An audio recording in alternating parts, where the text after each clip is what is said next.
The Force binds all things across the galaxy, connecting every living being in an invisible web of energy and fate. For millennia, this mystical power shaped civilizations, toppled empires, and guided the destinies of countless worlds. But what happens when something arrives from beyond, a vessel of explorers who have never felt the Force's touch, yet wield technology that rivals the greatest achievements of Republic and Empire alike?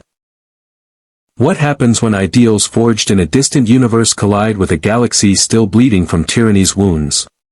Captain Jean-Luc Picard stood on the bridge of the USS Enterprise-D, hands clasped behind his back, watching the view screen with the measured calm of a Starfleet officer who had faced the unknown countless times before. But even his decades of experience couldn't fully prepare him for what he was seeing. "Report, Mr. Data," Picard said, his voice steady despite the strangeness of their situation. The android officer's fingers moved across his console with inhuman precision. "Captain, the spatial anomaly has collapsed behind us. I am detecting no traces of the quantum signature that brought us here. Our current location does not correspond to any known Federation star charts." "Unknown space?" Commander Riker asked from Picard's right, leaning forward in his seat. "More than that, number one," Picard replied quietly. He had reviewed Data's preliminary scans 3 times already, each reading more impossible than the last. The stars themselves were wrong, constellations that had never existed in Federation space, arranged in patterns that suggested they were not merely distant, but fundamentally elsewhere. Counselor Deanna Troi stood near her station, her empathic senses reaching outward. "Captain, I'm sensing something. It's faint, almost like background noise, but it's everywhere. I've never felt anything like it." "Elaborate, Counselor." Troy's brow furrowed in concentration. "It's as if the space around us is alive. Somehow. Not sentient, but aware. Connected." Picard filed that observation away. In his experience, when Troy sensed something unusual, it was rarely coincidence. "Mr. Worf, defensive status?" The Klingon security chief's deep voice rumbled across the bridge. "Shields at full strength. All weapon systems operational. Long-range sensors detect multiple vessels in this sector, but their propulsion systems are unlike anything in our database. On screen."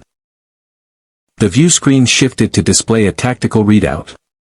Dozens of contacts moved through the surrounding space, but their engine signatures were bizarre, not the familiar plasma trails of warp-capable ships, but something else entirely. The vessels appeared to be tearing holes in space itself, vanishing into dimensional rifts and emerging light years away in seconds. "Fascinating," Data observed. "These ships do not utilize warp drive technology. Instead, they appear to access an alternate dimension for faster-than-light travel. The energy expenditure is significantly higher than our warp systems, but the method bypasses several theoretical limitations of conventional FTL travel." "Are we in danger?" Picard asked. "Unknown, Captain. However, one of the vessels has altered course and is approaching our position. Estimated time to intercept, 4 minutes, 37 seconds. Picard felt the familiar weight of command settle over him. First contact protocols were among Starfleet's most sacred principles, the careful, measured approach to new civilizations built on respect and non-interference. But those protocols assumed you were the one doing the discovering, not the other way around. Red alert. Hail them on all frequencies, standard first contact greeting. Mr. Worf, maintain shields but do not power weapons. Let's not appear hostile. The bridge lighting shifted to crimson as alert klaxons sounded once before being silenced. The crew moved with practiced efficiency, each officer settling into the heightened awareness that accompanied potential danger. "Captain, I am receiving a response," Worf announced, surprise evident in his tone. "Audio only. The universal translator is struggling with the syntax, but it is working. On speakers." Static filled the bridge, then resolved into words that carried an accent unlike anything Picard had heard. The voice was human, or human-adjacent, but the cadence was archaic, almost theatrical. Unknown vessel, this is Lieutenant Wenton of the New Republic Scout Service. You are in violation of restricted space. Identify yourself immediately or be classified as an Imperial remnant and treated as hostile. New Republic. Imperial remnant. The term suggested a political landscape recovering from conflict. Picard gestured for Worf to mute the channel temporarily. Recommendations, he asked, glancing at his senior officers. We need information, Riker said. We don't know where we are, how we got here, or how to get home. Cooperation seems prudent. Agreed, Picard replied. He nodded to Worf. Open channel. This is Captain Jean-Luc Picard of the Federation Starship Enterprise. We mean you no harm. We are explorers from distant space, and we find ourselves unexpectedly in your territory. We request permission to establish peaceful communication. A long pause followed. Picard could imagine the confusion his message must have caused.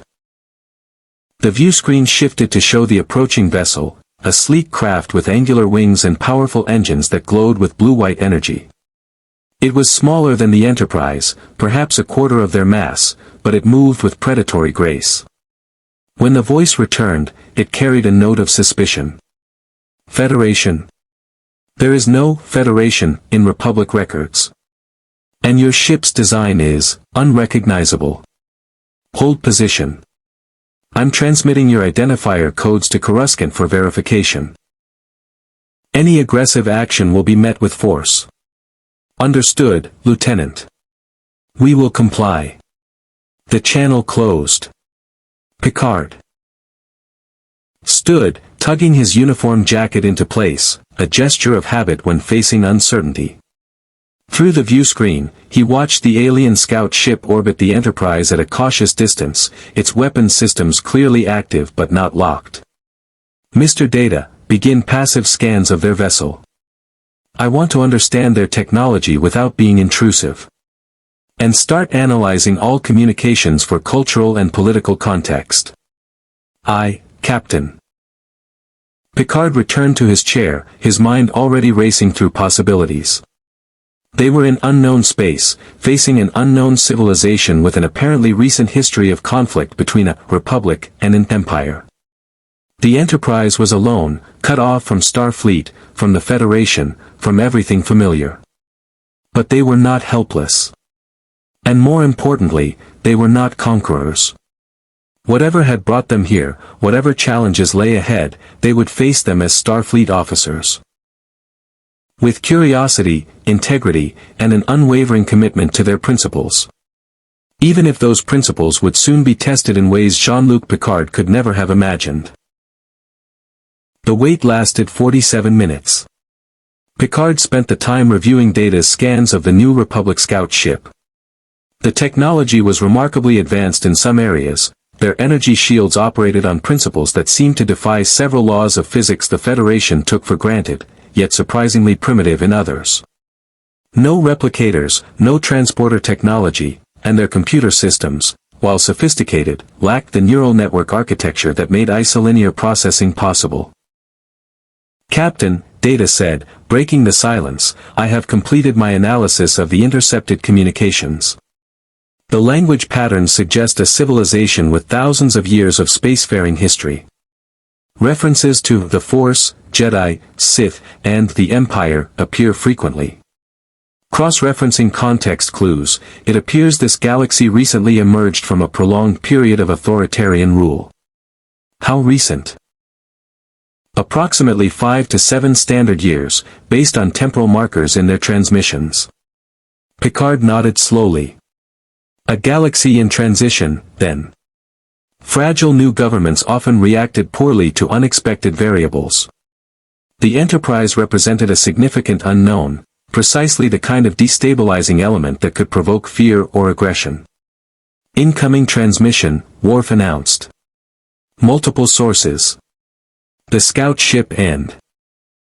Captain, I am detecting 3 larger vessels approaching at high velocity. They are significantly more powerful than the Scout. Weapons systems are active. On screen. The view screen shifted to show 3 massive warships dropping out of their dimensional rifts in perfect formation. Each vessel was over a kilometer long, wedge-shaped behemoths bristling with turbolaser batteries and missile pods. They moved with ponderous grace, their white hulls marked with the emblem of a bird clutching a starburst, the symbol, Picard presumed, of this new republic. "They're hailing us," Worf said. "Answer." The face that appeared on the view screen belonged to a woman in her 40s, her dark hair pulled back severely, her uniform crisp and military. Her eyes were hard with the kind of wariness that came from fighting a long war and winning it at terrible cost.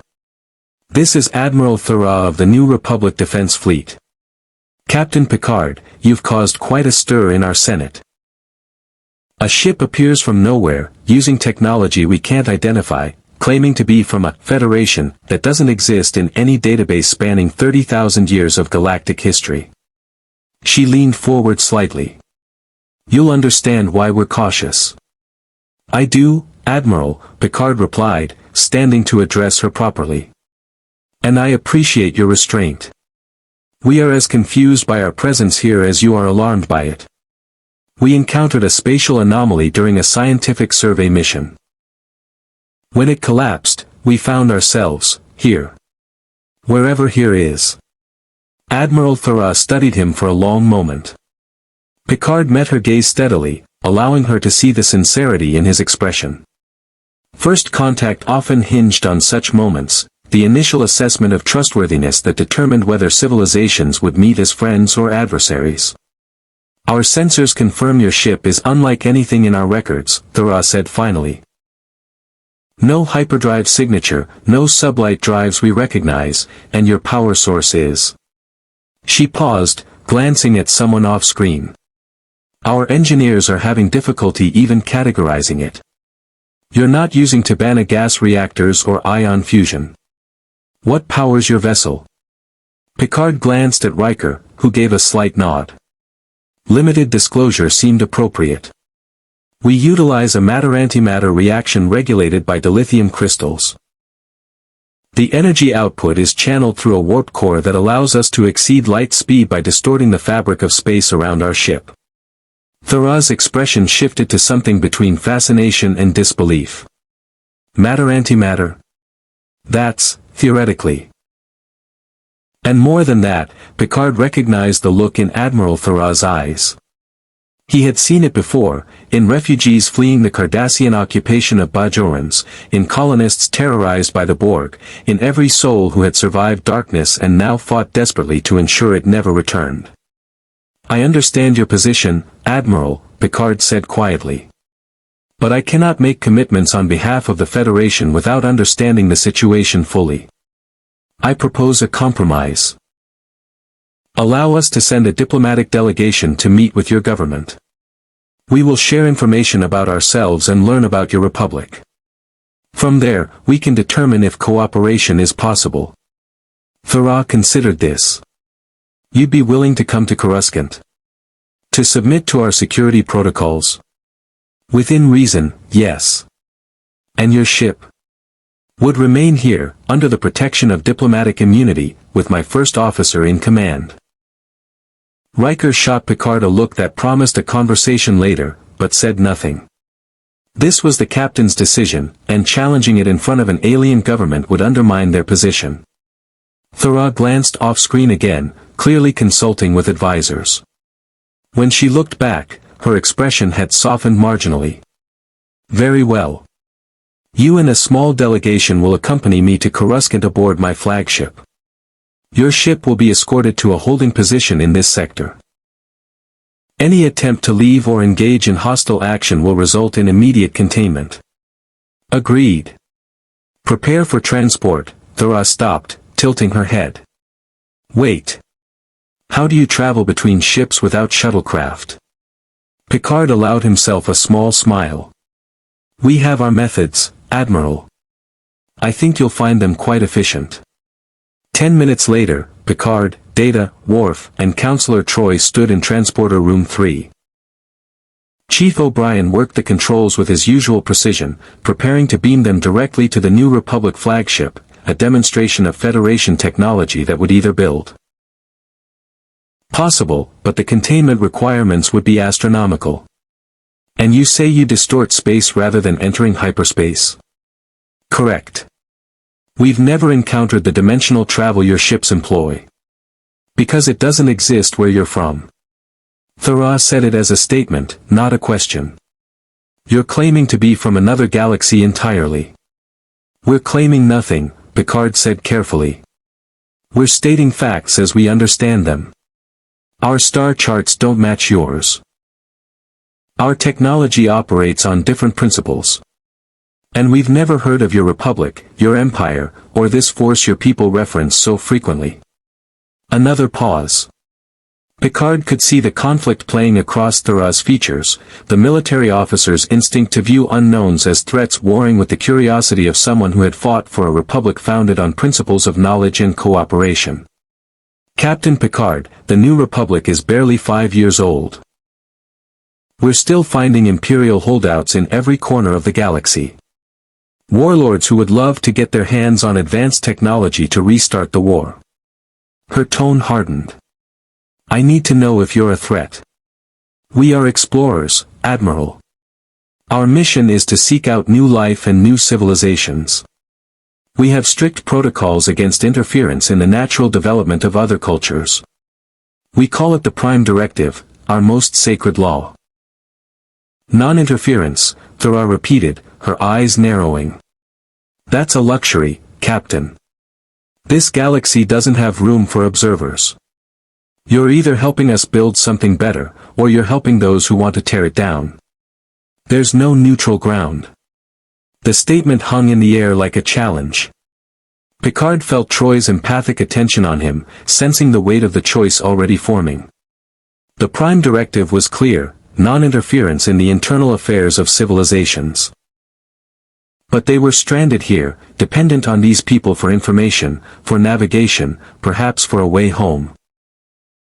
Trust or deepen suspicion? Good luck, sir, O'Brien said. Thank you, Chief. Picard stepped onto the transporter pad, his officers flanking him. Energize. The familiar shimmer of the transporter beam enveloped them, and the Enterprise dissolved into streams of quantum data. When the world reformed, they stood in a massive hangar bay filled with starfighters and bustling personnel, all of whom had stopped to stare at the four figures who had appeared from nowhere. Admiral Thera stood 10 meters away, her hand resting on her sidearm, her eyes wide with shock. Impossible, she breathed. Picard straightened his uniform and stepped forward, extending his hand in the universal gesture of peace. Admiral Thera, I presume. Thank you for your hospitality. Shall we begin? The journey to Coruscant took 18 hours through hyperspace, a method of travel that left even Data expressing cautious fascination. The New Republic flagship, a Mon Calamari cruiser named Liberty's Price, was a marvel of organic engineering, its curved corridors and flowing architecture a stark contrast to the Enterprise's clean lines and right angles. Picard spent the voyage learning everything he could. Admiral Thera, once her initial shock at the transporter technology had faded, proved to be a valuable source of information. She spoke of the Galactic Empire's 20-year reign of terror, of the rebel alliance that had toppled it, and of the fragile democracy now struggling to fill the power vacuum left behind. The Emperor claimed he brought order, Thera said as they stood in her ready room, watching hyperspace stream past the viewport in brilliant blue streaks. And he did, in a way. Order through fear.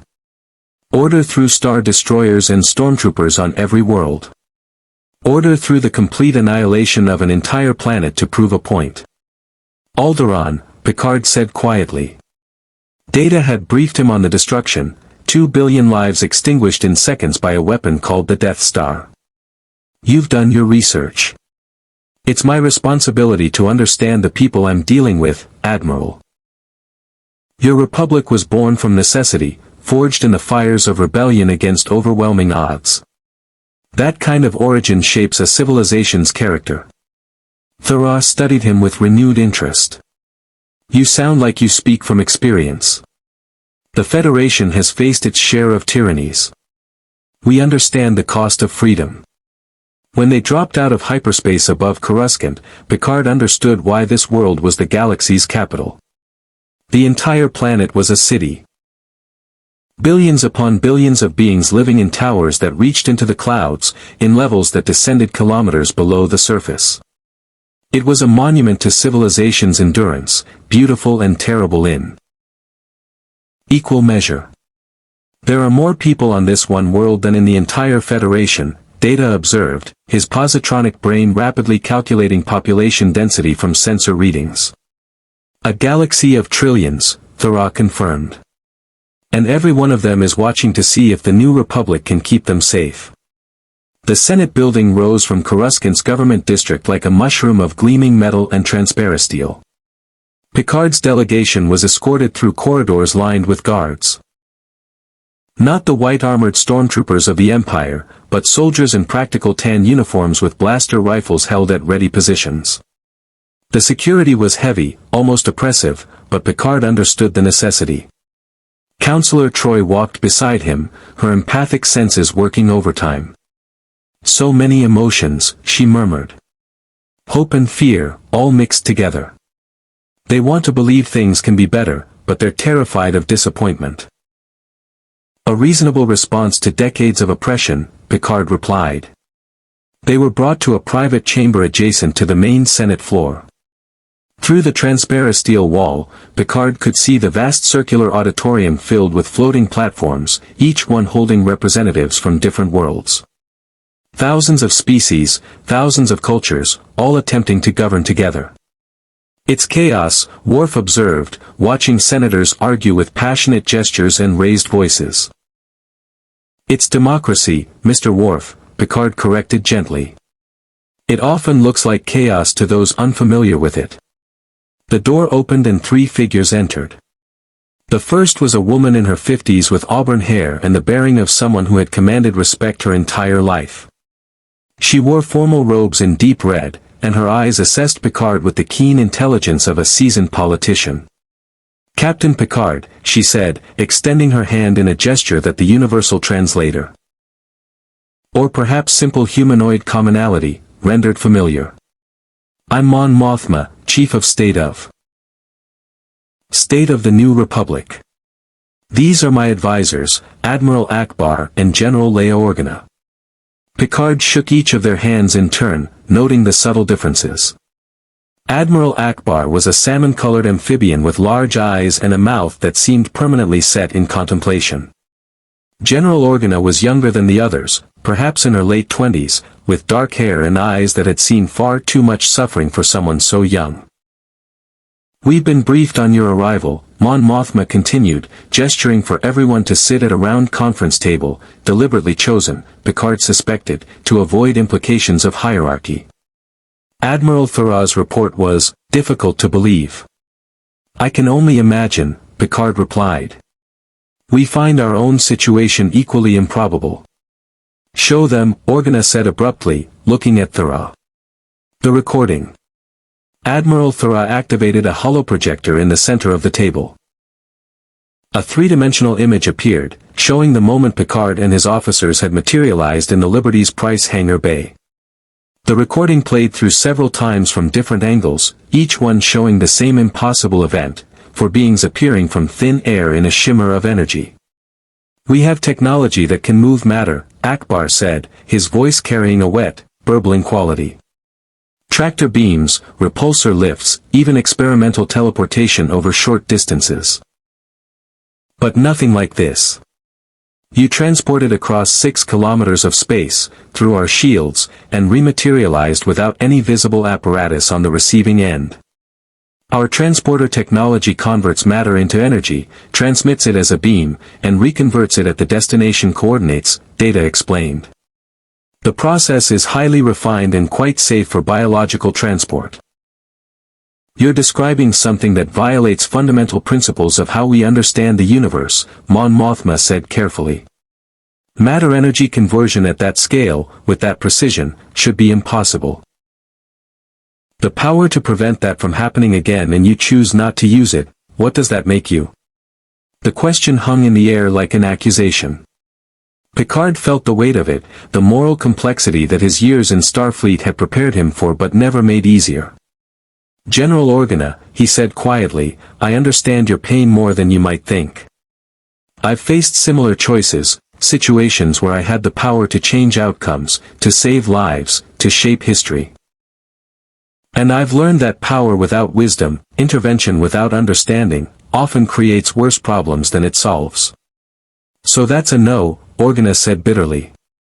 That's a not yet, Picard corrected. We don't know enough about your situation. We don't know if we can even return to our own galaxy.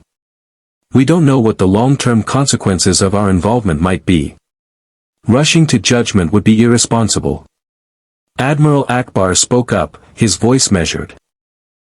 Captain Picard, I was a military leader in the rebellion. I've made tactical decisions that cost lives to save more lives.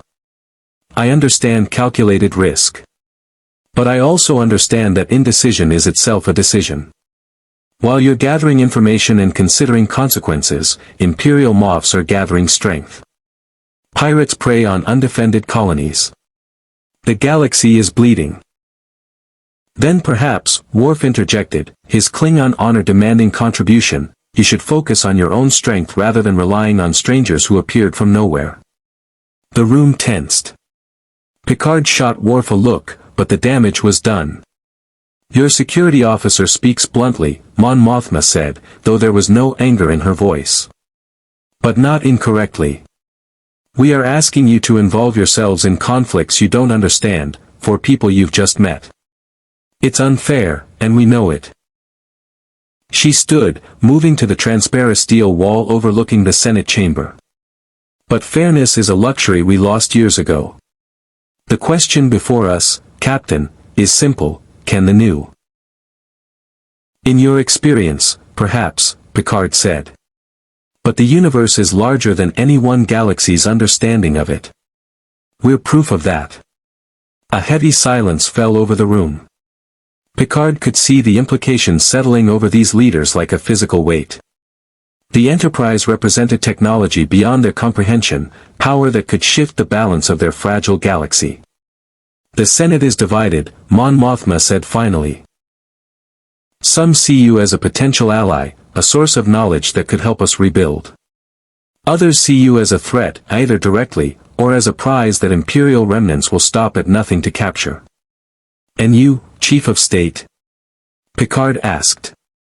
What do you see? Mon Mothma met his gaze without flinching. I see a wild card, Captain. A variable that could tip the scales in any direction.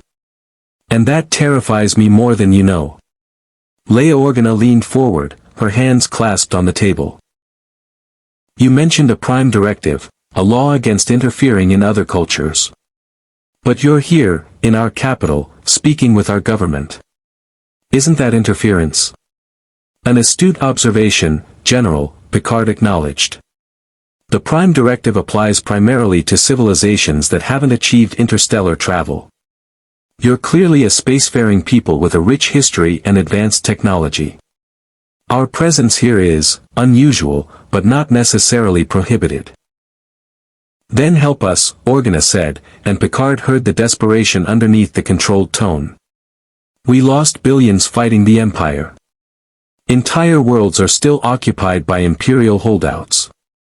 We have a galaxy to rebuild, and resources spread impossibly thin. Your replicator technology alone could end famine on 100 worlds. Leia, Mon Mothma said gently, a warning in her voice. But Organa pressed on. I've seen what happens when good people stand by and do nothing, Captain. I watched my entire world die because the Empire wanted to make an example. 2 billion people gone in an instant. If you have Republic and the Federation find common ground? Can we work together toward mutual benefit without either side compromising their principles? Picard rose and joined her at the window. Below, senators continued their debates, their passions running high on matters of governance and justice and survival. I don't know yet, he admitted. But I'm willing to try to find out. Mon Mothma nodded slowly. Then I propose this: you and your officers remain on Coruscant as diplomatic guests. Meet with our scientists, our military leaders, our cultural representatives. Learn about us. Let us learn about you. And in time, perhaps we'll discover if cooperation is possible. And the Enterprise remains in the outer system, under non-hostile observation. Your first officer maintains command. No restrictions on your ability to return to your ship whenever you choose. It was a reasonable compromise, Picard thought. It gave both sides time, space, and the opportunity to build trust gradually rather than forcing immediate decisions. Agreed, he said, extending his hand once more. As Mon Mothma shook it, sealing the arrangement, Picard couldn't shake the feeling that he had just set events in motion that would test everything he believed about diplomacy, about the Prime Directive, and about the responsibilities that came with power. In the shadows of the Senate building, unseen by the Federation officers, a hooded figure watched the proceedings through closed-circuit monitors. The figure's face was hidden, but their interest was clear. The Enterprise had arrived in a galaxy that was still learning to trust again. And trust, as everyone would soon learn, was a commodity more valuable than any technology, and far more easily destroyed. The apartments provided to Picard and his officers occupied an entire level of one of Coruscant's diplomatic towers.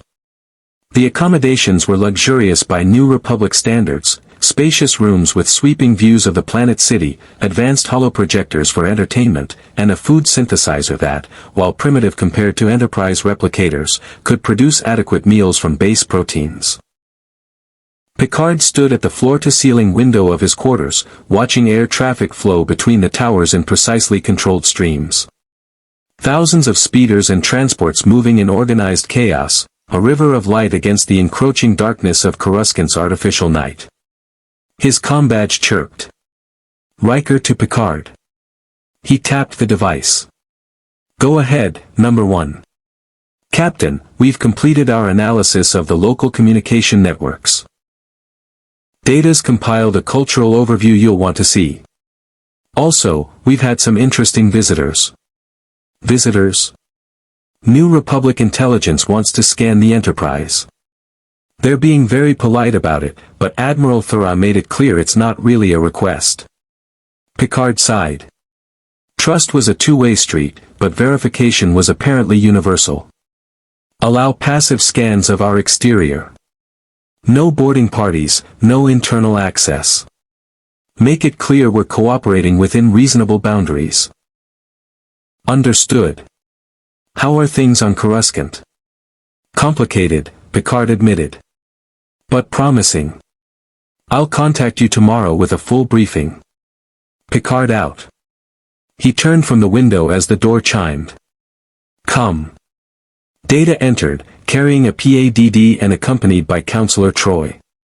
The android officer's expression was as neutral as always, but Troy's emotional state was evident in the tension around her eyes. You've discovered something troubling, Picard observed. Disturbing would be more accurate, Captain, Data replied. He activated the PADD, projecting a holographic timeline into the air. I have been analyzing this galaxy's historical records. I represent survival, Vanden said sharply. The Empire was flawed, I won't deny that. Palpatine's obsession with the Death Star, his reliance on fear rather than prosperity, his persecution of non-humans. Mistakes, all of them. But the fundamental principle was sound: a galaxy this large, this diverse, this prone to conflict requires strong centralized authority. A principle built on the corpses of billions, Picard said coldly. And how many has your Federation killed in the name of its principles? Vanden shot back. Don't misunderstand me, Captain. I'm not trying to convert you to Imperial ideology. I'm offering you perspective. The New Republic will ask you to be their savior. I'm simply suggesting you consider the cost of that role. What do you want, Moff Vanden? Information. About your capabilities, your intentions, your vulnerabilities. In exchange, I can provide you with intelligence about this galaxy that Mon Mothma either doesn't have or won't share. Force users still operating in secret. Criminal networks. Imperial holdouts who would try to capture your ship. Even information about how to find stable anomalies that might lead you back to your own galaxy. Picard's expression didn't change, but Vanden caught the flicker of interest. Ah, yes. You want to go home. Of course you do. The New Republic has no interest in helping you with that, they need your technology too desperately. But I have access to Imperial research into hyperspace anomalies, dimensional rifts, projects the Emperor funded during his search for esoteric power. Perhaps together, we could find your way back. In exchange for what, precisely? Nothing immediately. Consider this a job interview. I'm offering you a choice, Captain. The New Republic will slowly draw you into their conflicts, wrap you in obligations of friendship and moral responsibility until you can't extract yourself without betraying the people you've come to care about. It's their way, emotional manipulation. Disguised as principled leadership. Vanden stopped walking, facing Picard directly.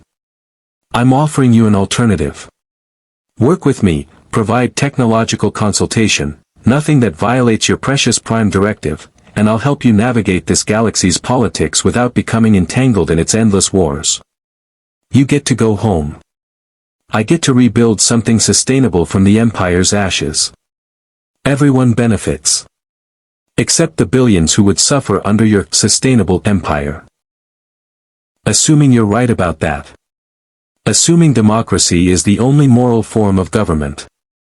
Assuming your Federation's way is the only correct path. Vanden's voice hardened. You're not in your galaxy anymore, Captain. Your assumptions about civilization don't apply here. This is a galaxy where Force users can choke people to death with their minds, where weapons can destroy planets, where wars have raged for 25,000 years. Your idealism will get you killed. Or worse, it will get millions killed when you inevitably make choices you're not equipped to understand. Picard stood silent for a long moment, considering the Moff's words. There was truth in them, uncomfortable truth. The Enterprise was a single ship in a galaxy of trillions. Whatever choices they made would have consequences they couldn't fully predict. I appreciate your candor, Moff Vanden, Picard said finally. But I'm not interested in your offer. You haven't even heard my full proposal. I don't need to. You're asking me to choose sides in a conflict I don't fully understand, based on the premise that involvement is inevitable. I reject that premise. The Enterprise will make our own decisions based on our own principles, not because we've been maneuvered into position by either the New Republic or Imperial remnants. Vanden's expression hardened. Then you're a fool, Captain. Neutrality isn't an option. The galaxy won't allow it. Then the galaxy will have to adjust its expectations. Good evening. The scale of violence is extraordinary. The timeline displayed thousands of years of conflict. Wars that consumed entire sectors. Genocides that wiped out species. The Jedi Purge alone had killed over 10,000 individuals, an entire religious order hunted to near extinction in a matter of weeks. The Empire wasn't an aberration, Troy said softly. It was just the most recent expression of a pattern. This galaxy has been at war with itself for millennia. The Jedi and Sith conflict, Data continued, highlighting a particular thread through the timeline. Two philosophies centered around this force energy. Light versus dark. Peace versus passion. The conflict has been continuous for over 25,000 years. Picard studied the data, feeling a familiar disquiet. A religious war that never ended. More complex than that, sir. The Force appears to be a measurable phenomenon, an energy field that certain individuals can manipulate. The Jedi and Sith represent different approaches to wielding this power. The Jedi advocate control, emotional restraint, selfless service. The Sith embrace passion, individual strength, domination. And the galaxy has paid the price for their philosophical differences. Repeatedly, data confirmed. Captain, the Empire's atrocities were enabled by Sith ideology, but the New Republic's fragility is partly due to the near-total destruction of the Jedi Order. This galaxy relied on Force users as peacekeepers, arbitrators, and spiritual guides for thousands of years. Without them, there is a vacuum. Picard sat down heavily, processing the implications. And into this vacuum, we've arrived. A ship full of people who function without the Force, who have advanced technology, who represent an alternative model of civilization. Some will see you as a threat to their worldview, Troy said. Others will see you as proof that the Force isn't the only path to greatness. Either way, Captain, our presence challenge is fundamental. The transmission included coordinates to a location in the industrial sector, far from the government district.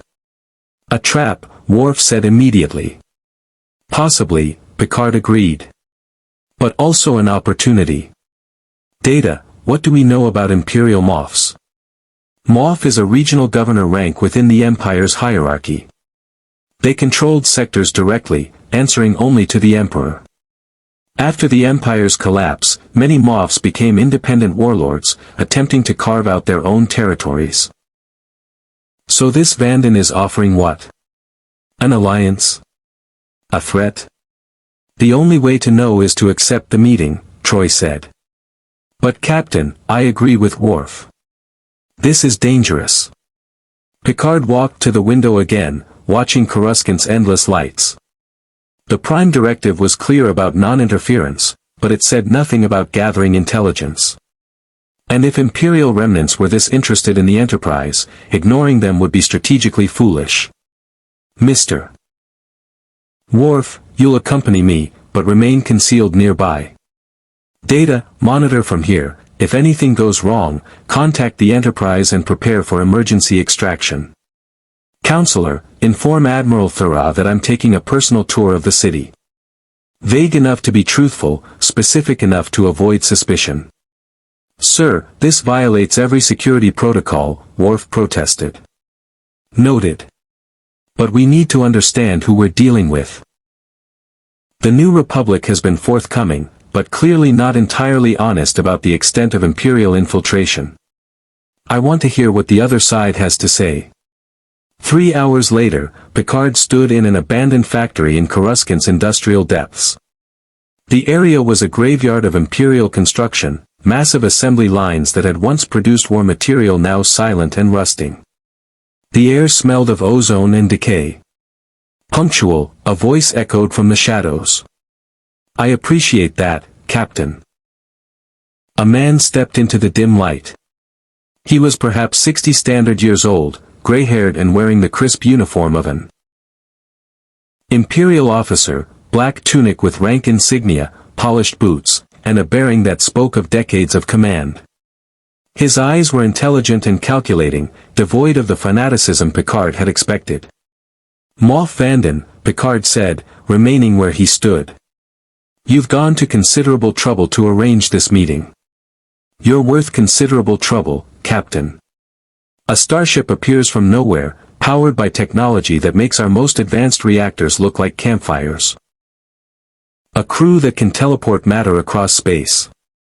Weapons that, according to the scans my people took, could reduce a star destroyer to atoms without even entering visual range. Vanden smiled thinly.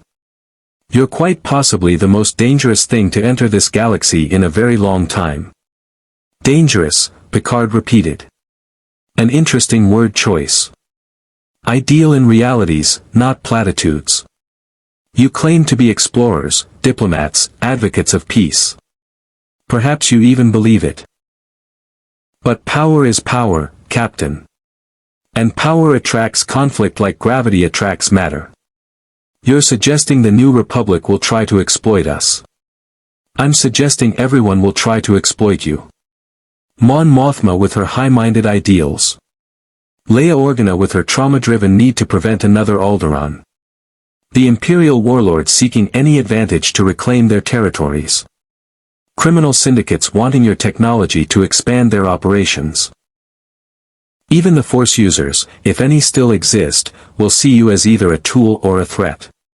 Vanden walked slowly around the perimeter of the space, his footsteps echoing. The New Republic is a fiction, Captain. A pleasant story told by people who overthrew an empire but lacked the strength to replace it. Within 5 years, this galaxy will tear itself apart again. Warlords, criminal states, corporate hegemonies, chaos masquerading as freedom. And you represent what? Order through tyranny.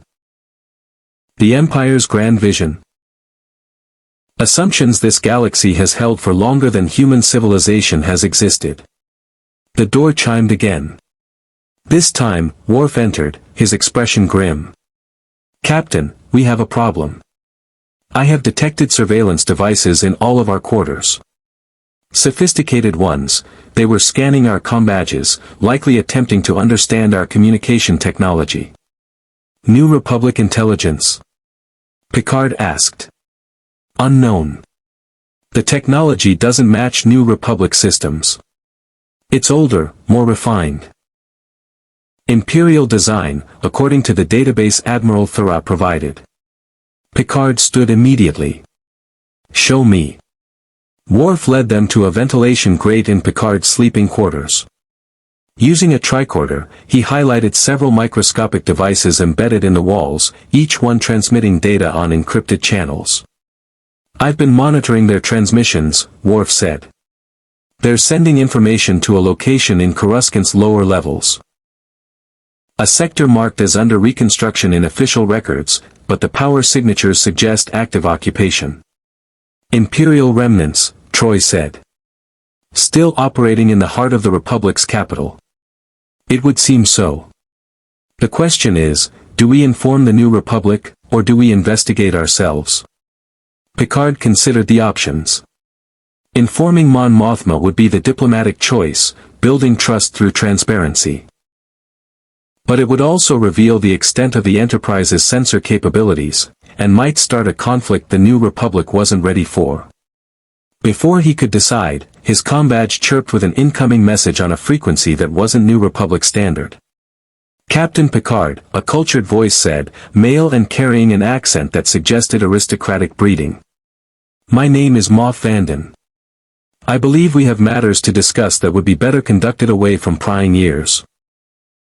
If you're willing to meet, I've arranged a secure location. Come alone, and unarmed, though I suspect your technology makes such requests somewhat meaningless. Moff Vanden.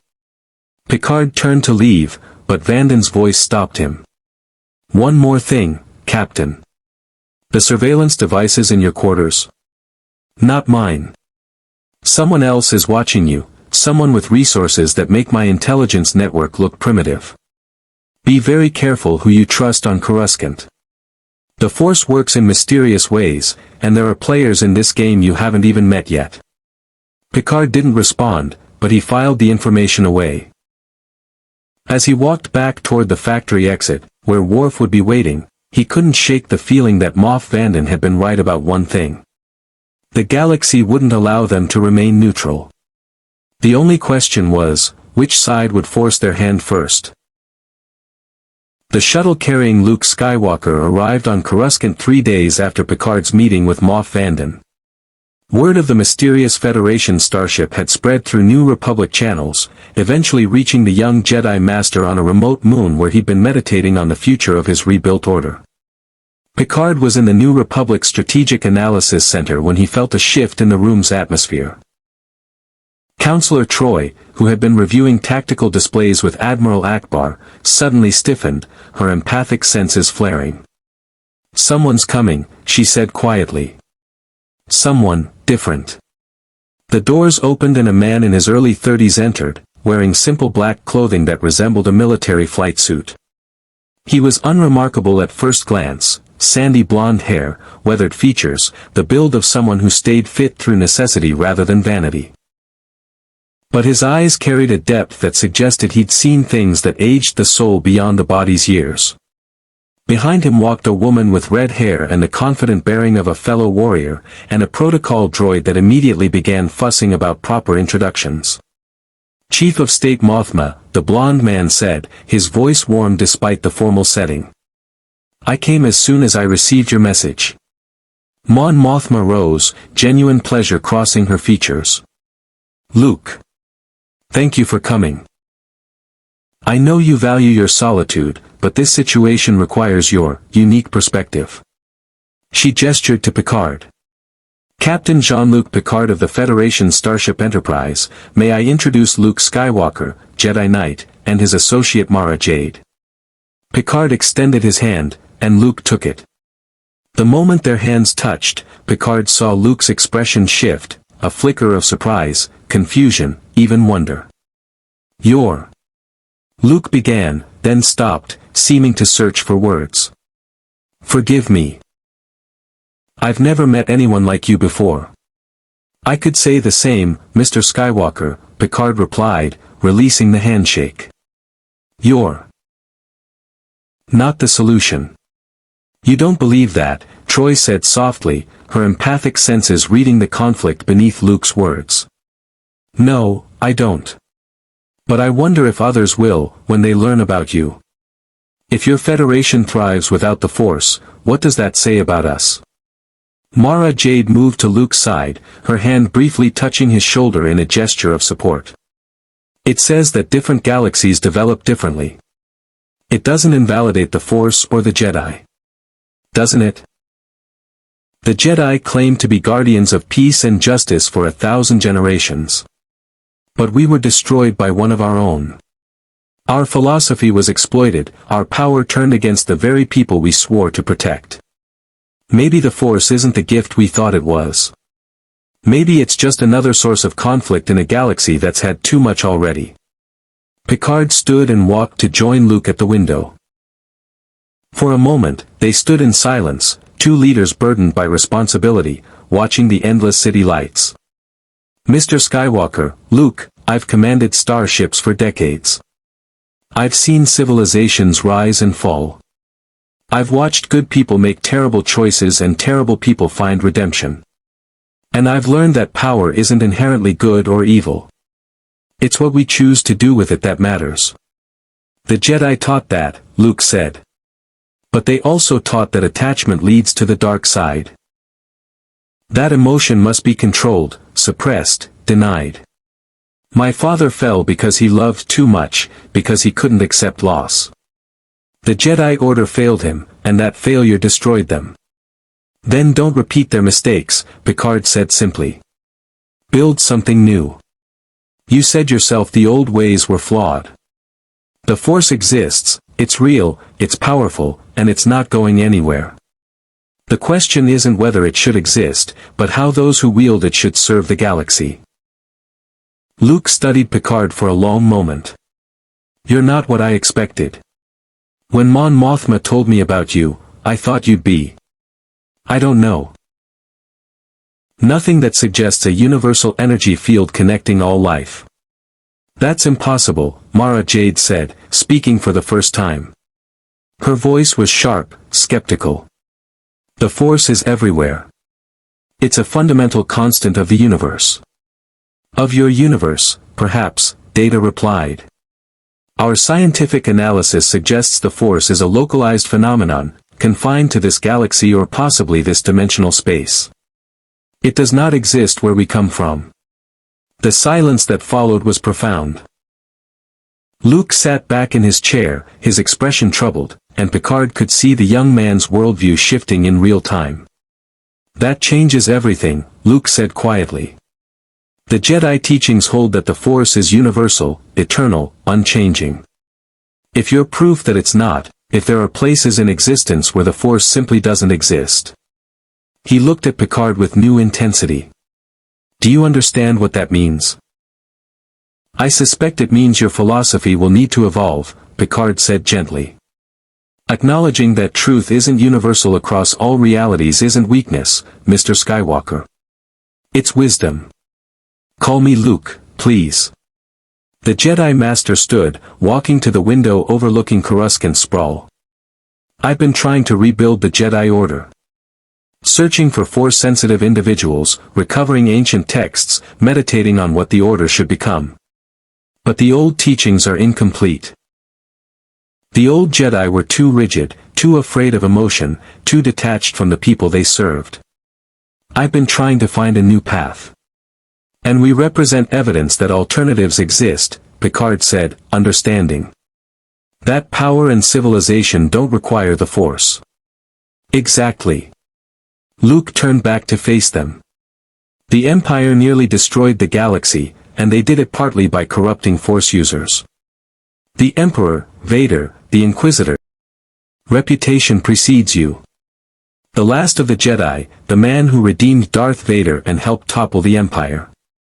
Luke winced slightly at the description. One of the last, hopefully not the last. And reputations tend to exaggerate. I'm just someone trying to do the right thing. A modest assessment for someone who destroyed 2 Death Stars, data observed from his position near a tactical console. I had a lot of help, Luke said, but there was sadness in his voice. Picard recognized the tone, survivor's guilt, the burden of being the one who lived when so many others had fallen. Mon Mothma gestured for everyone to sit around the conference table. Luke, Captain Picard and his crew arrived in our galaxy through what appears to be an unprecedented spatial anomaly. Their technology is beyond anything in our records.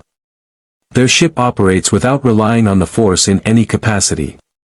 And yet. She paused, looking at Luke meaningfully. I thought you should meet them yourself.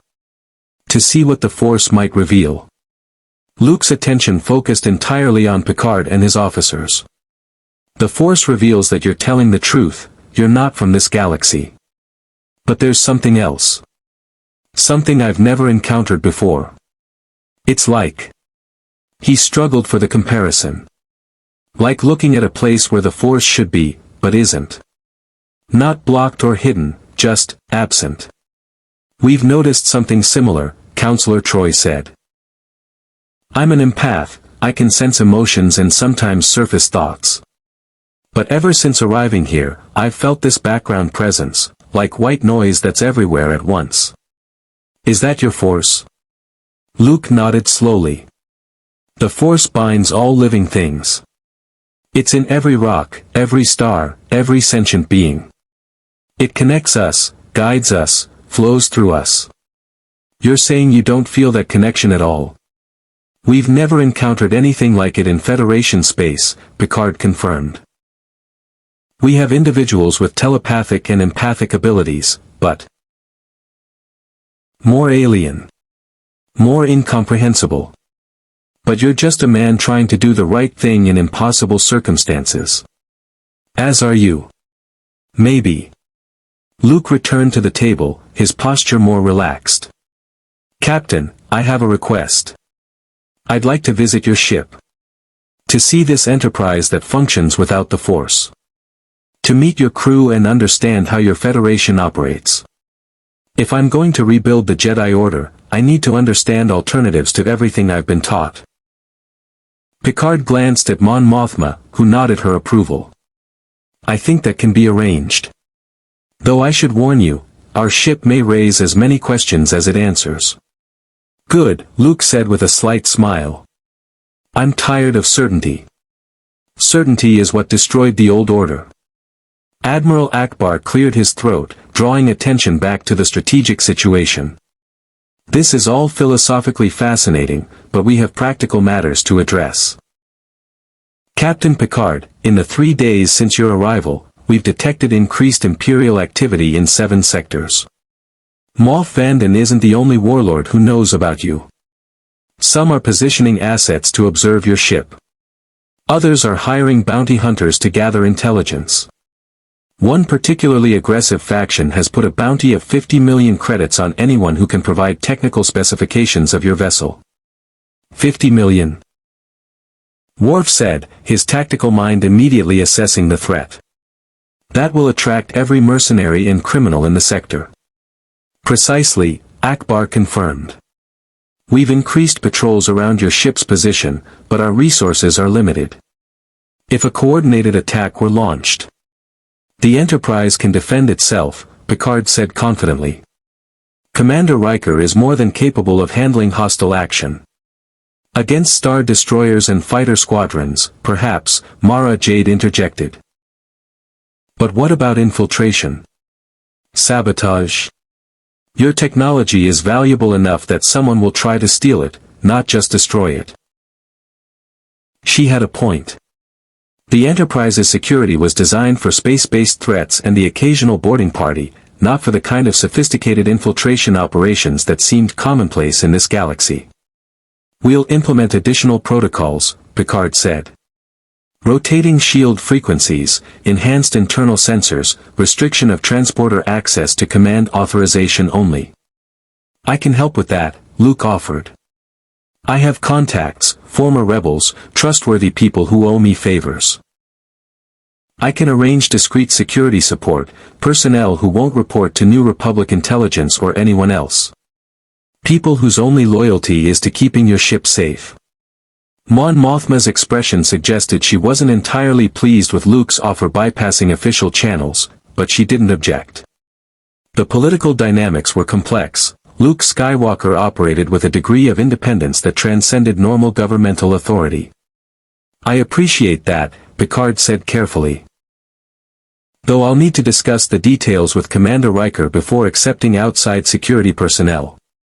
Of course. Luke stood, signaling the meeting's end. When can we visit the Enterprise? Tomorrow, if that suits you. I'll arrange for transport. Actually, Luke interrupted with a slight grin, I was hoping to experience this transporter technology everyone's been talking about. The way Admiral Thura described it, it sounds like something out of a Force vision. Picard smiled. Very well. Tomorrow morning, then. I think you'll find the Enterprise quite unlike anything you've encountered. As the meeting dispersed, Picard noticed Troy watching Luke Skywalker with intense focus. When they were alone in the corridor afterward, he asked, Counselor. Your impressions? He's carrying enormous weight, Captain. Guilt over the deaths of the old Jedi Order, responsibility for rebuilding something he doesn't fully understand, fear that he'll fail everyone who's counting on him. But underneath all that. She paused, searching for the right words. There's hope.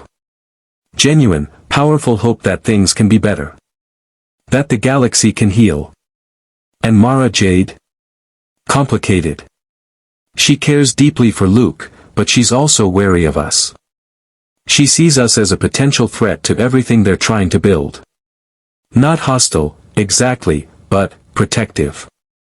Picard nodded, processing the information. Luke Skywalker may be the most important ally we could make in this galaxy. Or the most dangerous enemy, if we mishandle this relationship. Agreed. Captain, there's something else. When Luke touched your hand, I felt something from him. Surprise, yes, but also recognition. As if he'd seen something in you through the Force that reminded him of someone.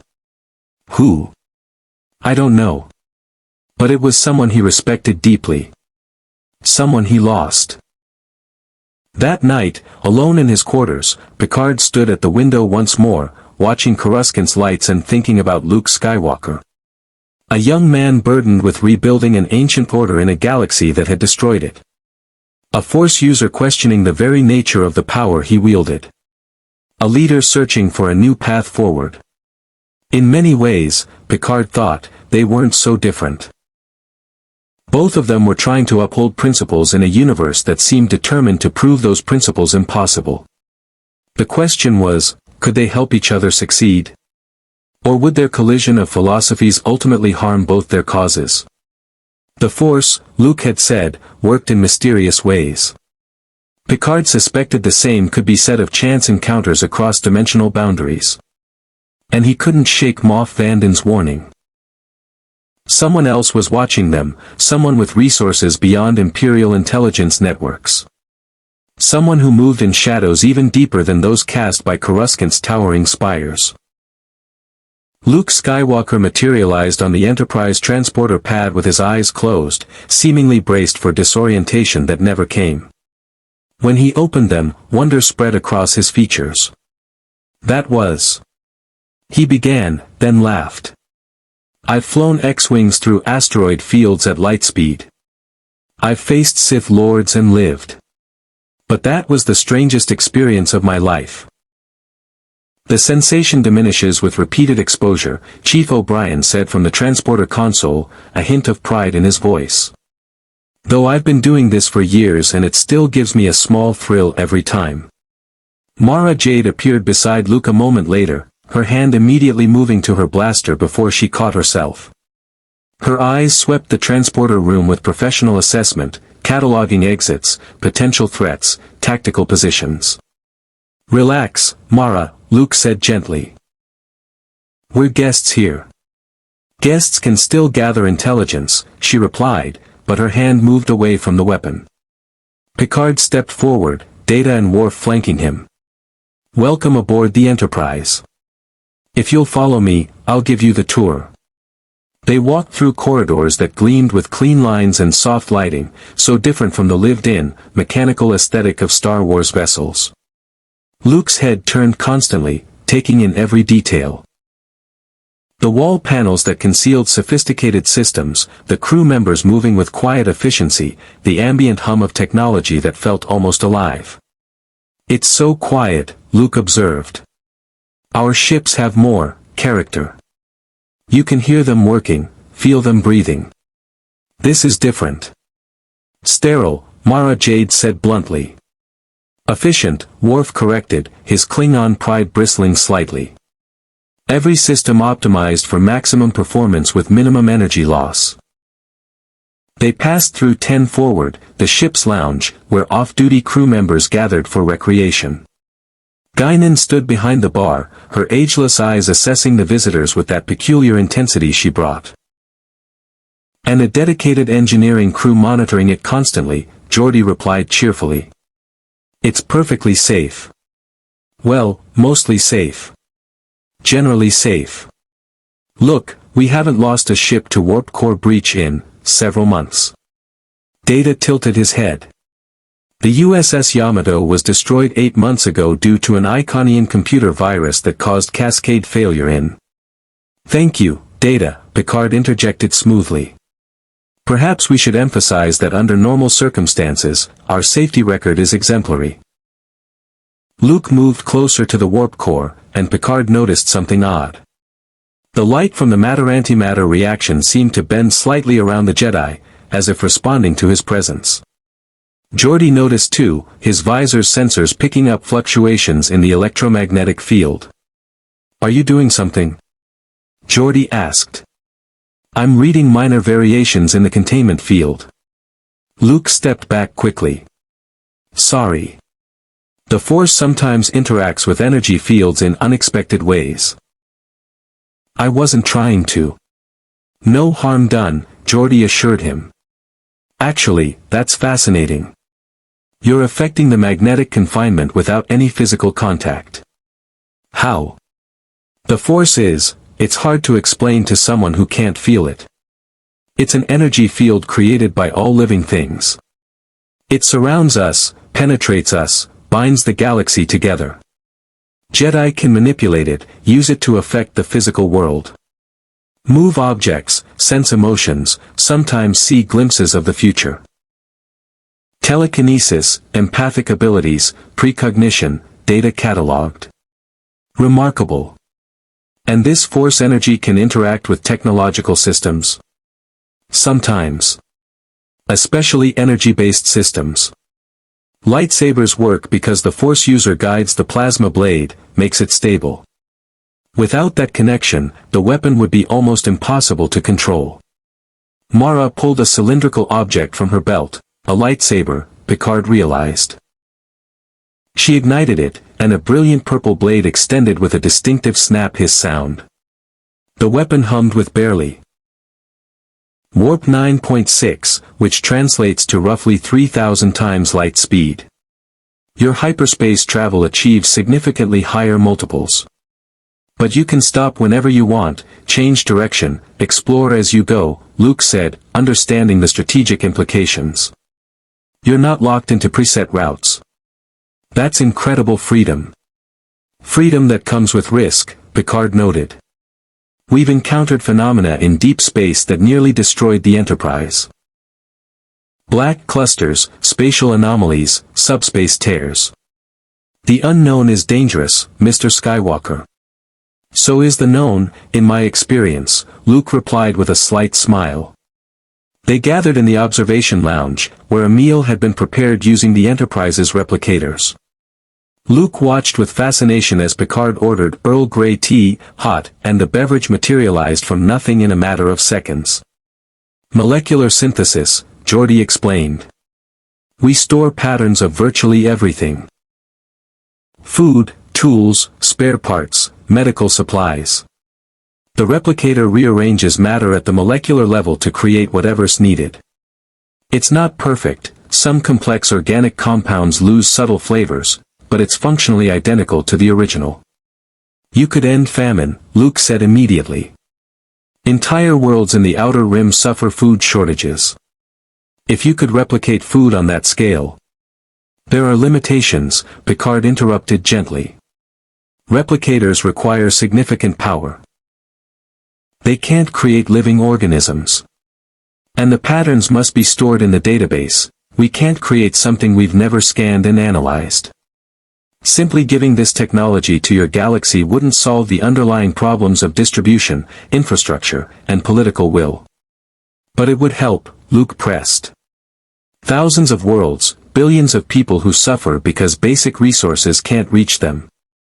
This could change everything. Picard set down his tea carefully. Mr. Skywalker, Luke. I understand your desire to help. But the Federation has learned of inaction exceeded the risk of intervention. But I've also seen the consequences of those choices, civilizations that became dependent on Federation aid, societies that stagnated because we removed their need to innovate, conflicts that arose because we chose one faction over another. So what's the answer? Luke asked. How do you reconcile your principles with your conscience? I don't know, Picard said honestly. Every situation is different. Every choice has costs.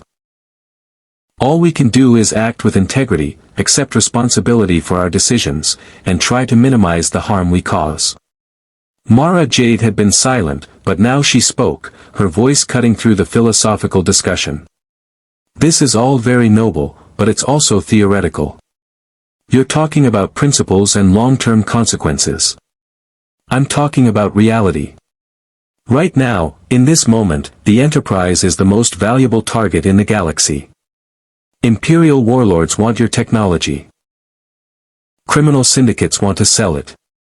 The New Republic wants to study it. Force users, if there are any left besides Luke, will want to understand how you function without it. Every faction, every government, every individual with ambition will see you as either an opportunity or a threat. Your point? Worf asked. My point is that your Prime Directive is already irrelevant. You can't avoid interfering because your very existence interferes. The question isn't whether you'll affect this galaxy, but how. And whether you'll do it intentionally or have it forced upon you. Silence fell over the observation lounge. Picard looked around at his officers, seeing the recognition in their faces. Mara Jade was right, they had no neutral ground here. Then we need to be strategic, Picard said finally. We need to understand the political landscape, identify potential allies and threats, and position ourselves to maintain as much autonomy as possible while we search for a way home. Speaking of which, Geordi said, pulling up a contained power, casting violet light across engineering. Several Enterprise crew members stepped back instinctively. Worf's hand moved to his phaser, though he didn't draw it. Elegant, Data observed, his android curiosity overriding any sense of threat. A plasma blade contained by a magnetic field, powered by what appears to be a Kyber crystal energy source. The energy efficiency is remarkable. Can I Geordi asked, gesturing to the weapon. Mara extinguished the blade and handed it to him carefully. Don't activate it unless you know what you're doing. Without Force guidance, you're as likely to cut off your own limbs as anything else. Geordi examined the lightsaber with his visor, the enhanced visual spectrum revealing layers of complexity invisible to normal eyes. The crystal at the core isn't just a power source, it's resonating at a quantum level, creating a feedback loop with something. An external energy field. The Force, Luke confirmed. The crystal is Kyber, it's Force attuned. It responds to the wielder, helps focus their connection. Every lightsaber is unique because every Jedi is unique. A weapon that requires philosophical attunement to use effectively, Picard mused. That's both practical and symbolic. It ensures only trained individuals can wield it, while also serving as a constant reminder of the responsibility that comes with power. The Jedi used to believe that, Luke said, his tone darkening. But the Sith used lightsabers too. And they caused more harm than good. Power doesn't care about philosophy, Captain. It just cares about who's wielding it and what they want. They moved to the bridge next, where Commander Riker greeted them with professional courtesy tempered by obvious curiosity. The command center of the Enterprise was spacious and organized, every station optimized for maximum efficiency and crew coordination. Luke stood at the center of the bridge, slowly turning to take in the view screen, the tactical displays. Display on the wall monitor, I've been analyzing the readings from the spatial anomaly that brought us here. Data and I have been working with the ship's astrophysics team, and we found something interesting. The display showed complex mathematical models and sensor readings. The anomaly wasn't random, Geordi continued. It was artificially created. Someone or something generated it deliberately. Who? Riker demanded. No idea. But the energy signature has some similarities to subspace weapons, specifically, those developed by the Romulans and subsequently banned by the Treaty of Alderaan. If I had to guess, I'd say someone was experimenting with dimensional rifts and accidentally pulled us through. Or deliberately pulled us through, Data added. The probability of a random dimensional rift connecting specifically to our spatial coordinates and pulling through a Federation starship is approximately 7.3 million to 1. Deliberate targeting is statistically more likely. Luke leaned forward. You're saying someone from your galaxy brought you here? Why? Unknown. But if that's the case, they may attempt to contact us. Or they may be observing to see how we respond to this situation. Great, Mara muttered. As if we didn't have enough complications. Picard stood, walking to the observation windows that looked out at the star field surrounding the Enterprise. Regardless of how we arrived, we're here now. And we need to make decisions about our role in this galaxy. He turned back to face Luke and Mara. I can't give you replicator technology without extensive review and approval from Starfleet Command, which I currently have no way to contact. I can't commit the Enterprise to military action on behalf of the New Republic without understanding the full political situation. But I can offer something else. What? Luke asked.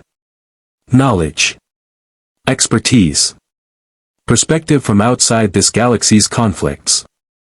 The Enterprise crew includes specialists in to every new encounter. Luke felt her attention and turned, their gazes meeting across the room. For a moment, something passed between them, a recognition that transcended normal human interaction. Guinan inclined her head slightly, and Luke returned the gesture. Who is that? He asked quietly. Guinan, Picard replied. Our bartender. And considerably more than that, though she prefers to maintain a low profile. She's unusual. I can't sense her in the Force the way I sense others. It's like looking at a reflection that doesn't quite match the original. I'll tell her you said that. She'll be pleased. Guinan enjoys being enigmatic. They continued to engineering, where Geordi LaForge was waiting beside the massive warp core. The chief engineer's visor tracked their approach, his enthusiasm for showing off his domain evident in his body language. "Commander LaForge, our guests," Picard introduced. "Luke Skywalker," Geordi said, extending his hand with genuine excitement. "I've been reading about your galaxy's technology. The hyperdrive systems are fascinating, accessing an alternate dimension for FTL travel. That's incredible." Luke shook his hand, but his attention was fixed on the warp core, a towering column of pulsing energy that dominated engineering's central chamber. Matter and antimatter met in carefully controlled annihilation, releasing power that bent space itself to the Enterprise's will. "What am I looking at?" Luke asked, his voice quiet with awe. "Our power source," Geordi explained. "We combine matter and antimatter in a magnetic confinement chamber. The energy release is channeled through dilithium crystals, which regulate the reaction, and then distributed to all ship systems. The warp drive, shields, weapons, life support, everything runs on this." "Matter and antimatter," Mara repeated skeptically. "That should be impossible. The containment failure alone would vaporize your entire ship. Which is why we have 17 redundant safety systems. Medicine, engineering, diplomacy, xenobiology, and dozens of other fields. We can share what we know without directly intervening in your political struggles. We can offer advice, consultation, and perhaps help you solve problems in ways that don't rely on force powers or advanced technology we're unwilling to share." "A middle path," Luke said thoughtfully. "Not full involvement, but not complete isolation either." "Precisely. It respects both our principles and your needs. It gives us time to understand this galaxy better before making commitments we might regret." Luke stood and extended his hand again. "I accept that offer, Captain. And I'll do what I can to help you find your way home. The Force brought you here for a reason, I believe that. Maybe that reason is to teach both our civilizations something we needed to learn." As Picard shook Luke's hand, he felt the weight of the decision settling over him. They had chosen a path forward, one that balanced their principles with the reality of their situation. But even as he made that choice, Picard couldn't shake the feeling that events were moving faster than they could control. That forces beyond their understanding were already in motion. And that the question wasn't whether they would be drawn into this galaxy's conflicts, but when. The attack came 6 days later, at 0347 hours ship time. Picard was in his ready room, reviewing reports from Dr. Crusher about several crew members experiencing unusual medical symptoms, headaches, disorientation, vivid dreams, when the red alert klaxon shattered the night watch's routine. "Bridge to Captain," Riker's voice carried urgency but not panic. "We have multiple contacts dropping out of hyperspace. 27 vessels, various configurations. They're taking up assault positions." Picard was moving before Riker finished speaking, crossing the bridge in seconds. The view screen showed a tactical nightmare, Imperial Star destroyers, refitted Republic cruisers, even what appeared to be criminal syndicate vessels, all converging on the Enterprise's position from multiple vectors. "Who are they?" Picard demanded, settling into his command chair. "Mixed faction," Worf reported from Tactical. "I'm reading Imperial transponders, Hutt cartel signatures, and at least 3 ships with no identifiable allegiance. Captain, they're coordinating their approach. This isn't random piracy, it's an organized operation. Hail them on all frequencies." No response. "They're jamming our communications and..." Worf paused, his expression darkening. "Captain, they've deployed gravity well projectors. For interdictor-class cruisers creating an artificial mass shadow. We cannot jump to warp." Picard's mind raced. Gravity well technology that prevented faster-than-light travel, crude but effective against warp drive. Someone had done their research. Red alert, shields to maximum. Weapons hot but hold fire. Data, analysis. The android's fingers flew across his console. The gravity wells are preventing warp travel but not sublight maneuvering. However, the attacking force has positioned themselves to create overlapping fields of fire. Any course we plot will expose us to multiple attack vectors simultaneously. They want to force us into a defensive position, Riker observed. The New Republic. They had accepted military assistance. They had, whether intentionally or not, declared their allegiance. The door chimed. Come. Luke Skywalker entered, looking tired but unharmed. Your security teams are very efficient, Captain. We captured all the intruders without any serious injuries on either side. Most of them were mercenaries, not ideologues. They're already cooperating with interrogation. Good. Picard gestured to a chair. Thank you for your help. I didn't do much. Your crew had the situation well in hand. Luke sat, studying Picard with those penetrating eyes. You're troubled by what happened. I'm troubled by what it means. We've crossed a line today, Mr. Skywalker. We're no longer neutral observers. We're participants in your galaxy's conflicts. You were never neutral, Captain. Not really. The moment you arrived, you became a factor in the political equation. Today, you just chose which side of that equation you'd support. Did I? Or did circumstances force my hand? Luke smiled slightly. Does it matter? The Force doesn't distinguish between choices we make freely and choices we're pushed into making. Only the consequences matter. A fatalistic philosophy. A realistic one. Captain, I've been thinking about our conversation regarding the Prime Directive. About non-interference and cultural contamination. And I've realized something, you're afraid. Picard's eyebrows rose. Afraid? Of responsibility. Of the consequences of using your power to help people. You've built an entire philosophy around avoiding those consequences by avoiding action. But that's not wisdom, Captain. It's cowardice dressed up as principle. The accusation hung in the air between them. Picard felt anger rise, then forced it down, examining Luke's words objectively. You may be right, he admitted quietly. Or you may be dangerously wrong. History is full of well-intentioned interventions that caused catastrophic harm. The Prime Directive exists. Have military capability. Your weapons are powerful but imprecise. Your tactics favor negotiation over aggression. You won't fire first because your precious morals won't allow it.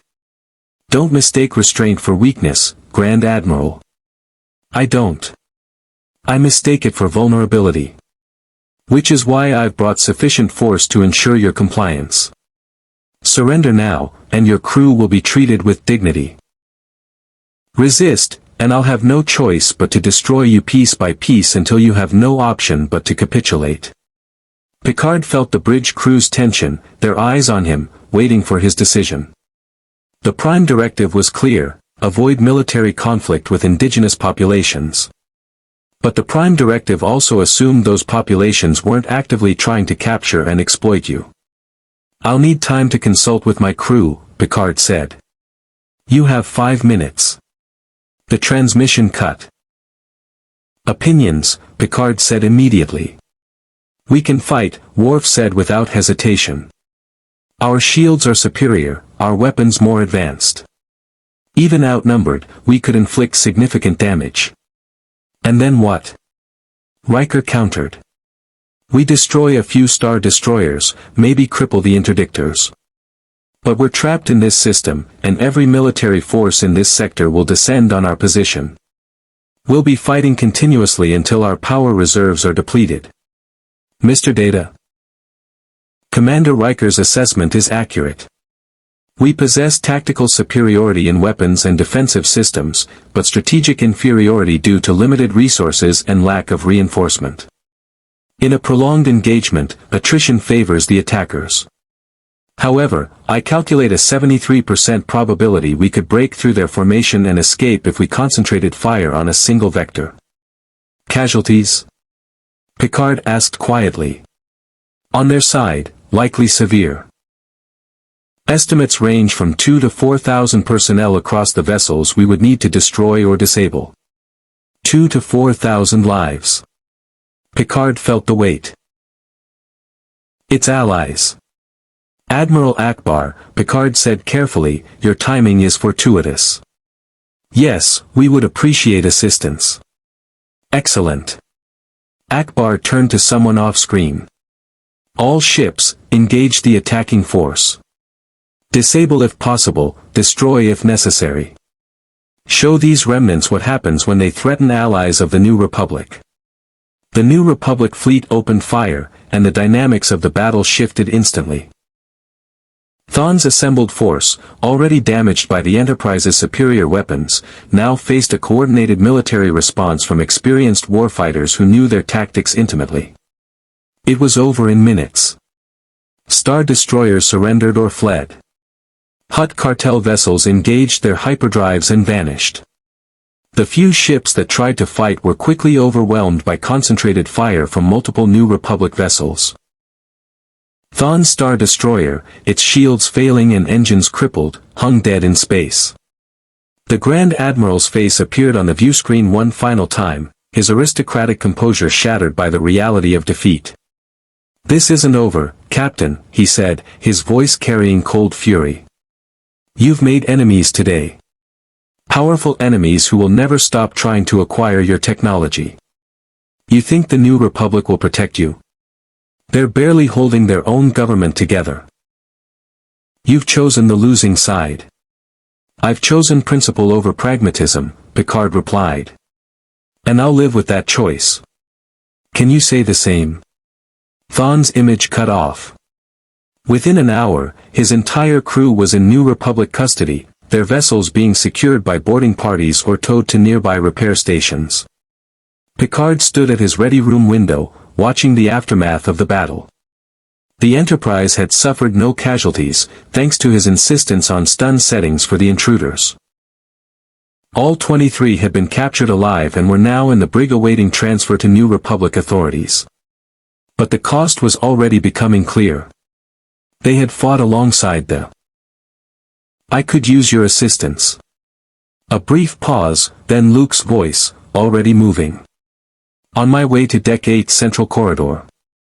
I'm sensing them too, Captain. They're afraid. Trying very hard to complete their mission before they're caught. Can you intercept them without lethal force? The Force is my ally, Captain. I can be very persuasive. Picard allowed himself a grim smile. Having a Jedi aboard might be the advantage they needed. Bridge to sickbay. Dar. Crusher, prepare for possible casualties. Stun settings should minimize injuries, but be ready. Understood. Beverly out. The viewscreen flickered, Thrawn's face reappearing. Your 5 minutes are up, Captain. Have you reached a decision? I have, Picard said, standing to face the Grand Admiral. The Enterprise will not surrender. Not to you, not to any force that attempts to take us through violence. If you want this ship, you'll have to destroy it. And I assure you, that will be considerably more difficult than you anticipate. Thrawn's expression didn't change, but his eyes hardened. You're making a mistake, Captain. My boarding parties are already inside your vessel. My ships have you surrounded. You have no leverage. Don't I? Your boarding parties are walking into security teams backed by internal sensors that track their every movement. Your ships are in range of weapons that can penetrate your shields from angles you can't effectively defend against. And you're operating under the assumption that the Enterprise fights according to your galaxy's rules. Picard's voice took on an edge of steel. We don't. Bravado won't save you. Neither will empty threats save you. You want this ship intact, Grand Admiral. You want the technology, the knowledge, the strategic advantage it represents. That means you can't simply blow us apart. You need us functional. Which means every shot you fire risks destroying the very prize you're trying to capture. For the first time, Thawne's composure cracked slightly. The gravity wells collapse. Then that's our objective. Worf, concentrate fire on the nearest interdictor. Full spread, photon torpedoes and phasers. I want that ship disabled now. With pleasure. The Enterprise pivoted with impossible grace for a vessel her size, bringing her full weapons array to bear on a single target. Photon torpedoes streaked through space, brilliant points of matter-antimatter annihilation that slammed into the interdictor's shields. The vessel's defenses, designed to withstand turbolaser fire, were utterly inadequate against weapons that operated on fundamentally different principles. The shields collapsed. Phasers carved into the interdictor's hull, methodically destroying the gravity well projectors with surgical precision. Within 20 seconds, the vessel was tumbling, powerless, its crew evacuating in escape pods. One interdictor disabled, Worf announced. Remaining 3 are increasing power to compensate. Then we disable them too. All ships, mark targets. Captain. Data interrupted. I am detecting a massive hyperspace signature. Multiple vessels emerging from hyperspace. Transponder codes identify them as New Republic military. The view screen shifted to show a new fleet dropping out of hyperspace, Mon Calamari cruisers, Nebulan B frigates, and a massive Home 1-class battleship that dwarfed even the Enterprise. Incoming transmission, Worf said. It's Admiral Akbar. On screen. The amphibian admiral's face filled the view screen, his large eyes taking in the tactical situation instantly.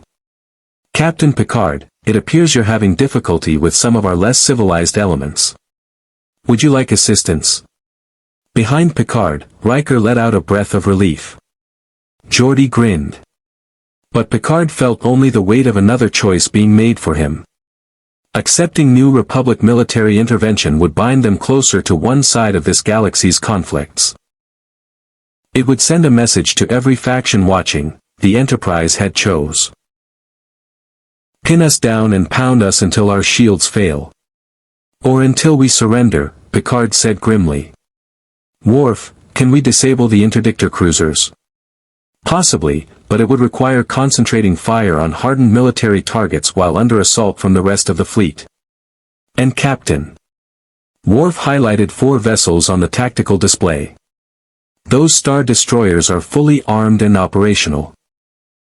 According to the database Luke Skywalker provided, each one carries over 60 turbolaser batteries and enough firepower to reduce a planetary shield to rubble. The lead star destroyer broke formation, moving to what Picard recognized as a negotiating position, close enough to demonstrate threat, far enough to avoid immediate conflict. Incoming transmission, Worf announced. On screen.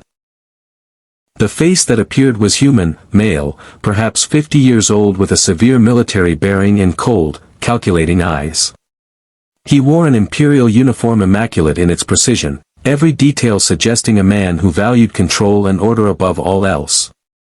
Captain Picard, the man said, his voice carrying aristocratic disdain.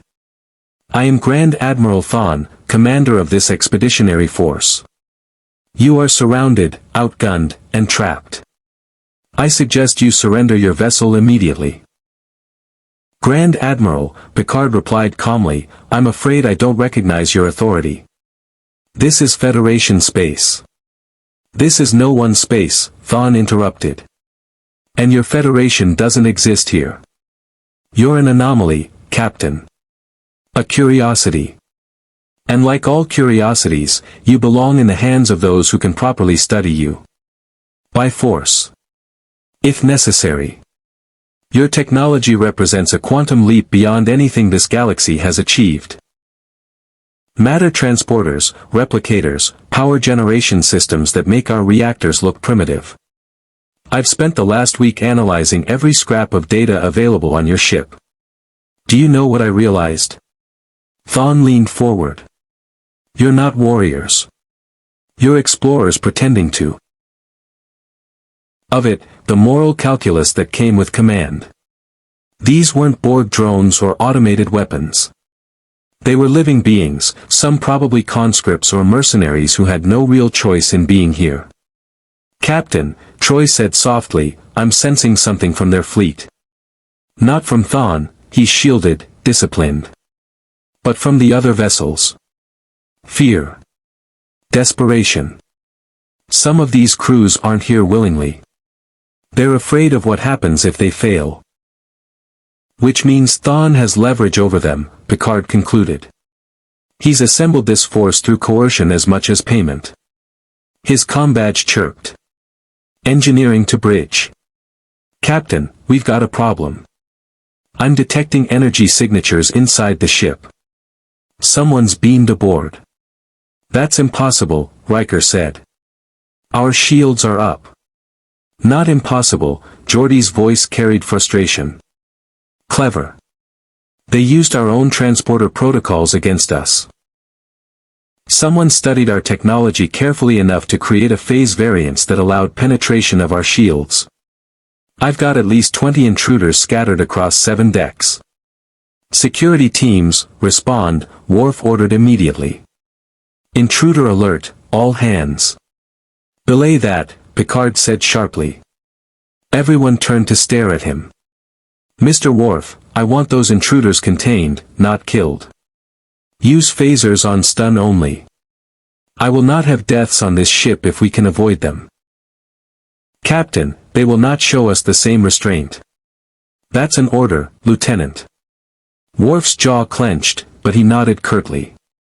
"Aye, sir." "Security teams, phasers on stun. Contain and capture only." The tactical situation was deteriorating rapidly. Surrounded by hostile vessels, intruders aboard the ship, trapped by gravity wells. Picard needed an advantage, something that would shift the dynamic before violence became inevitable. "Computer, locate Luke Skywalker." "Luke Skywalker is in guest quarters, Deck 8. Picard tapped his combadge. "Captain to Skywalker. We're under attack. Multiple intruders aboard the ship. Would rather die than surrender." "I would rather neither. But I will not be taken prisoner by someone who thinks might makes right. The Federation has principles, Grand Admiral. And we're willing to defend them." "Then you're a fool." Thawne made a gesture off-screen. "All ships, open fire. Disable their engines and shield generators. I want that vessel crippled, not destroyed." The transmission cut. Half a second later, the Enterprise shuddered as turbolaser fire hammered against her shields. "Shields holding at 94%, Worf reported. Their weapons are powerful but inefficient.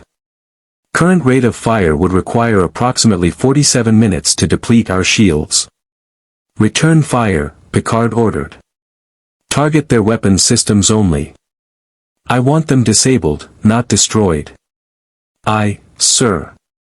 Worf's fingers danced across his console.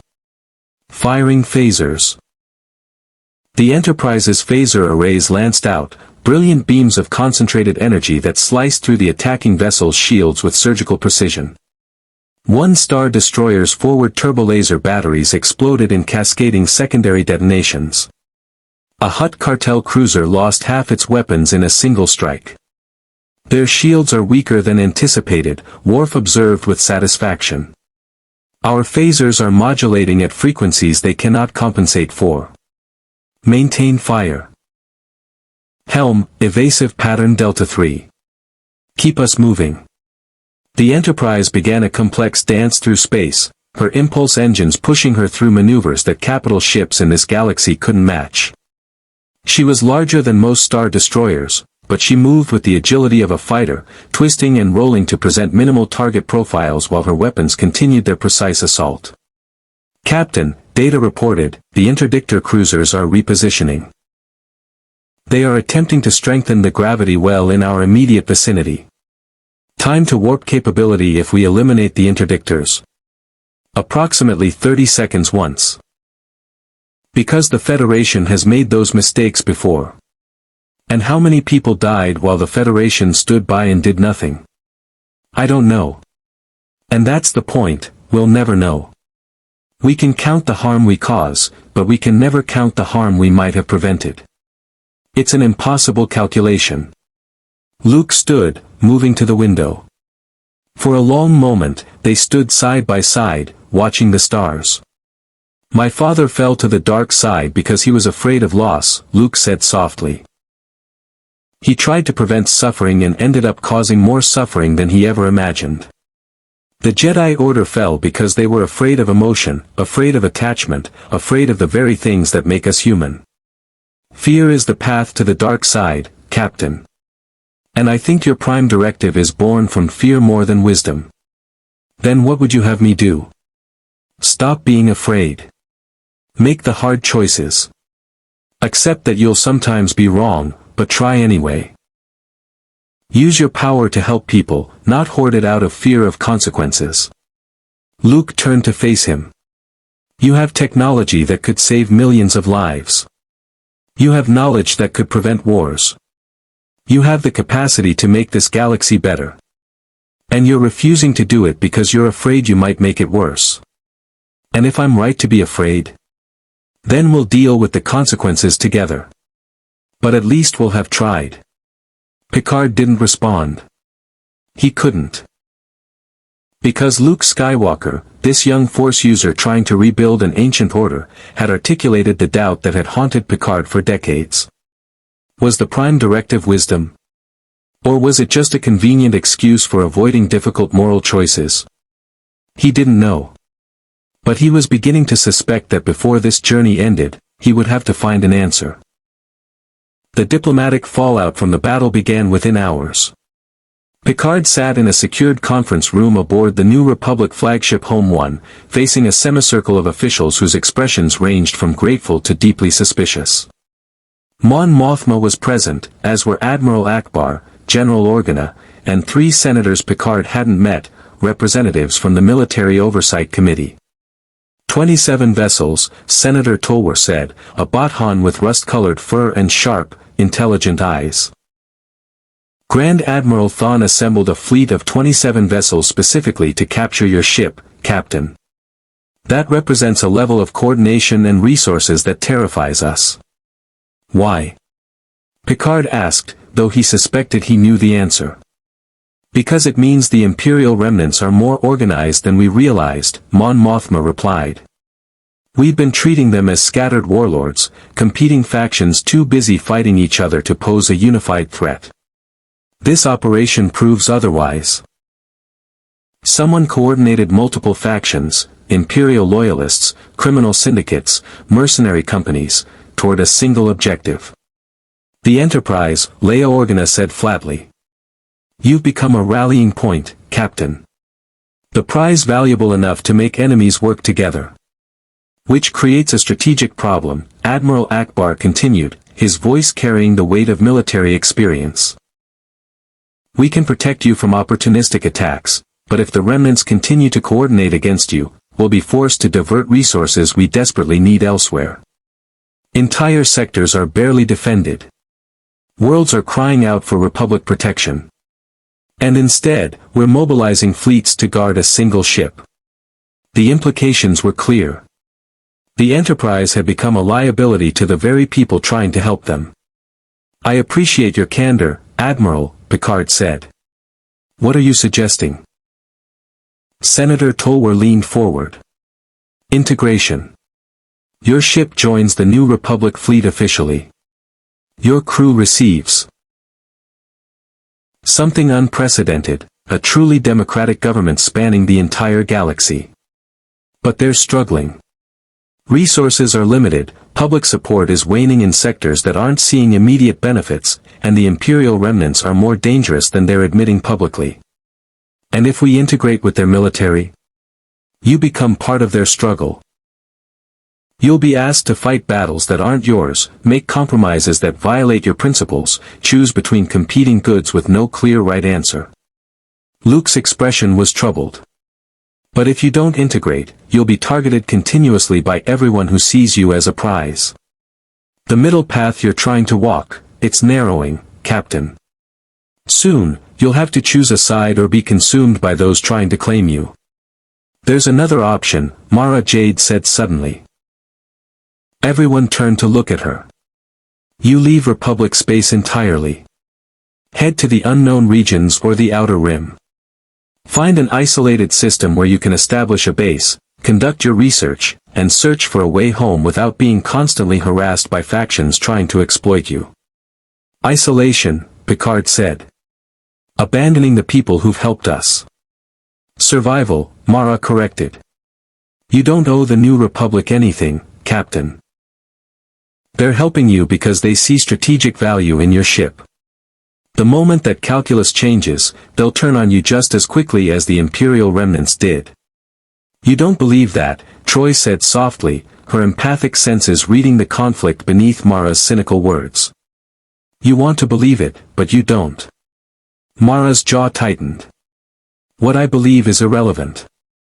I'm giving you tactical advice based on decades of experience in this galaxy's politics. Trust is a luxury. Paranoia is survival. Mara, Luke said gently, his hand touching her shoulder. She shrugged it off. Don't. You're getting too close to them, Luke. You're letting your desire for something new, something different, cloud your Republic commissions. Your technology begins gradual transfer to our research divisions under appropriate security protocols. In exchange, we provide full military protection, access to our resources and intelligence networks, and political legitimacy within Republic space. You're asking us to join your military, Riker said from Picard's right, his tone carefully neutral. We're offering you a home, Leia countered. You're stranded here, Captain. You have no way back to your Federation. You need allies, resources, safe harbor. The Republic can provide all of that. But we need something in return, not just protection costs, but active participation. Your ship is powerful enough to make a difference in key conflicts. Your technology could save lives. Your expertise could help us rebuild faster. Picard glanced at Data, who gave the slightest shake of his head, a warning against commitment. Troy's empathic senses were working overtime, reading the room's emotional currents. We need time to consider this, Picard said carefully. This represents a fundamental shift in our mission parameters. I cannot make such a decision without consulting my crew. How much time? Mon Mothma asked. 72 hours. The senators exchanged glances. Tolwer's fur rippled with agitation, but Mon Mothma nodded. Acceptable. But Captain, understand that time is not on our side. Every day you remain unaligned, you're vulnerable. And so are we. As they left the conference room, Luke Skywalker was waiting in the corridor. Mara Jade stood beside him, her expression unreadable. How bad? Luke asked quietly. They want us to join their military, Riker said. Full integration, technology sharing, the works. Will you do it? I don't know, Picard admitted. Mr. Skywalker, you've lived in this galaxy your entire life. You understand its politics better than we do. What's your assessment? Luke considered the question carefully. The New Republic is fragile. They're trying to build. The evidence supports this conclusion, Data confirmed. The spatial coordinates match Federation space precisely. However, the stellar configurations, planetary positions, and even the galactic structure itself suggest we are approximately 3 billion years in the past, relative to our original timeline. 3 billion years, Geordi repeated, his voice hollow. Captain, that's before the Federation. Before Earth's sun even formed. This isn't just time travel, this is deep time. Who is Daniels? Worf demanded, his hand instinctively moving toward his phaser. Picard felt something cold settle in his stomach. He'd heard that name before, in classified reports from Captain Archer's Enterprise. Daniels is a temporal agent. 29th century, if the records are accurate. He's intervened in the timeline before, during the early days of Starfleet. Why would a temporal agent send us 3 billion years into the past? Riker asked. Unknown. But the message says, maintain position and contact imminent.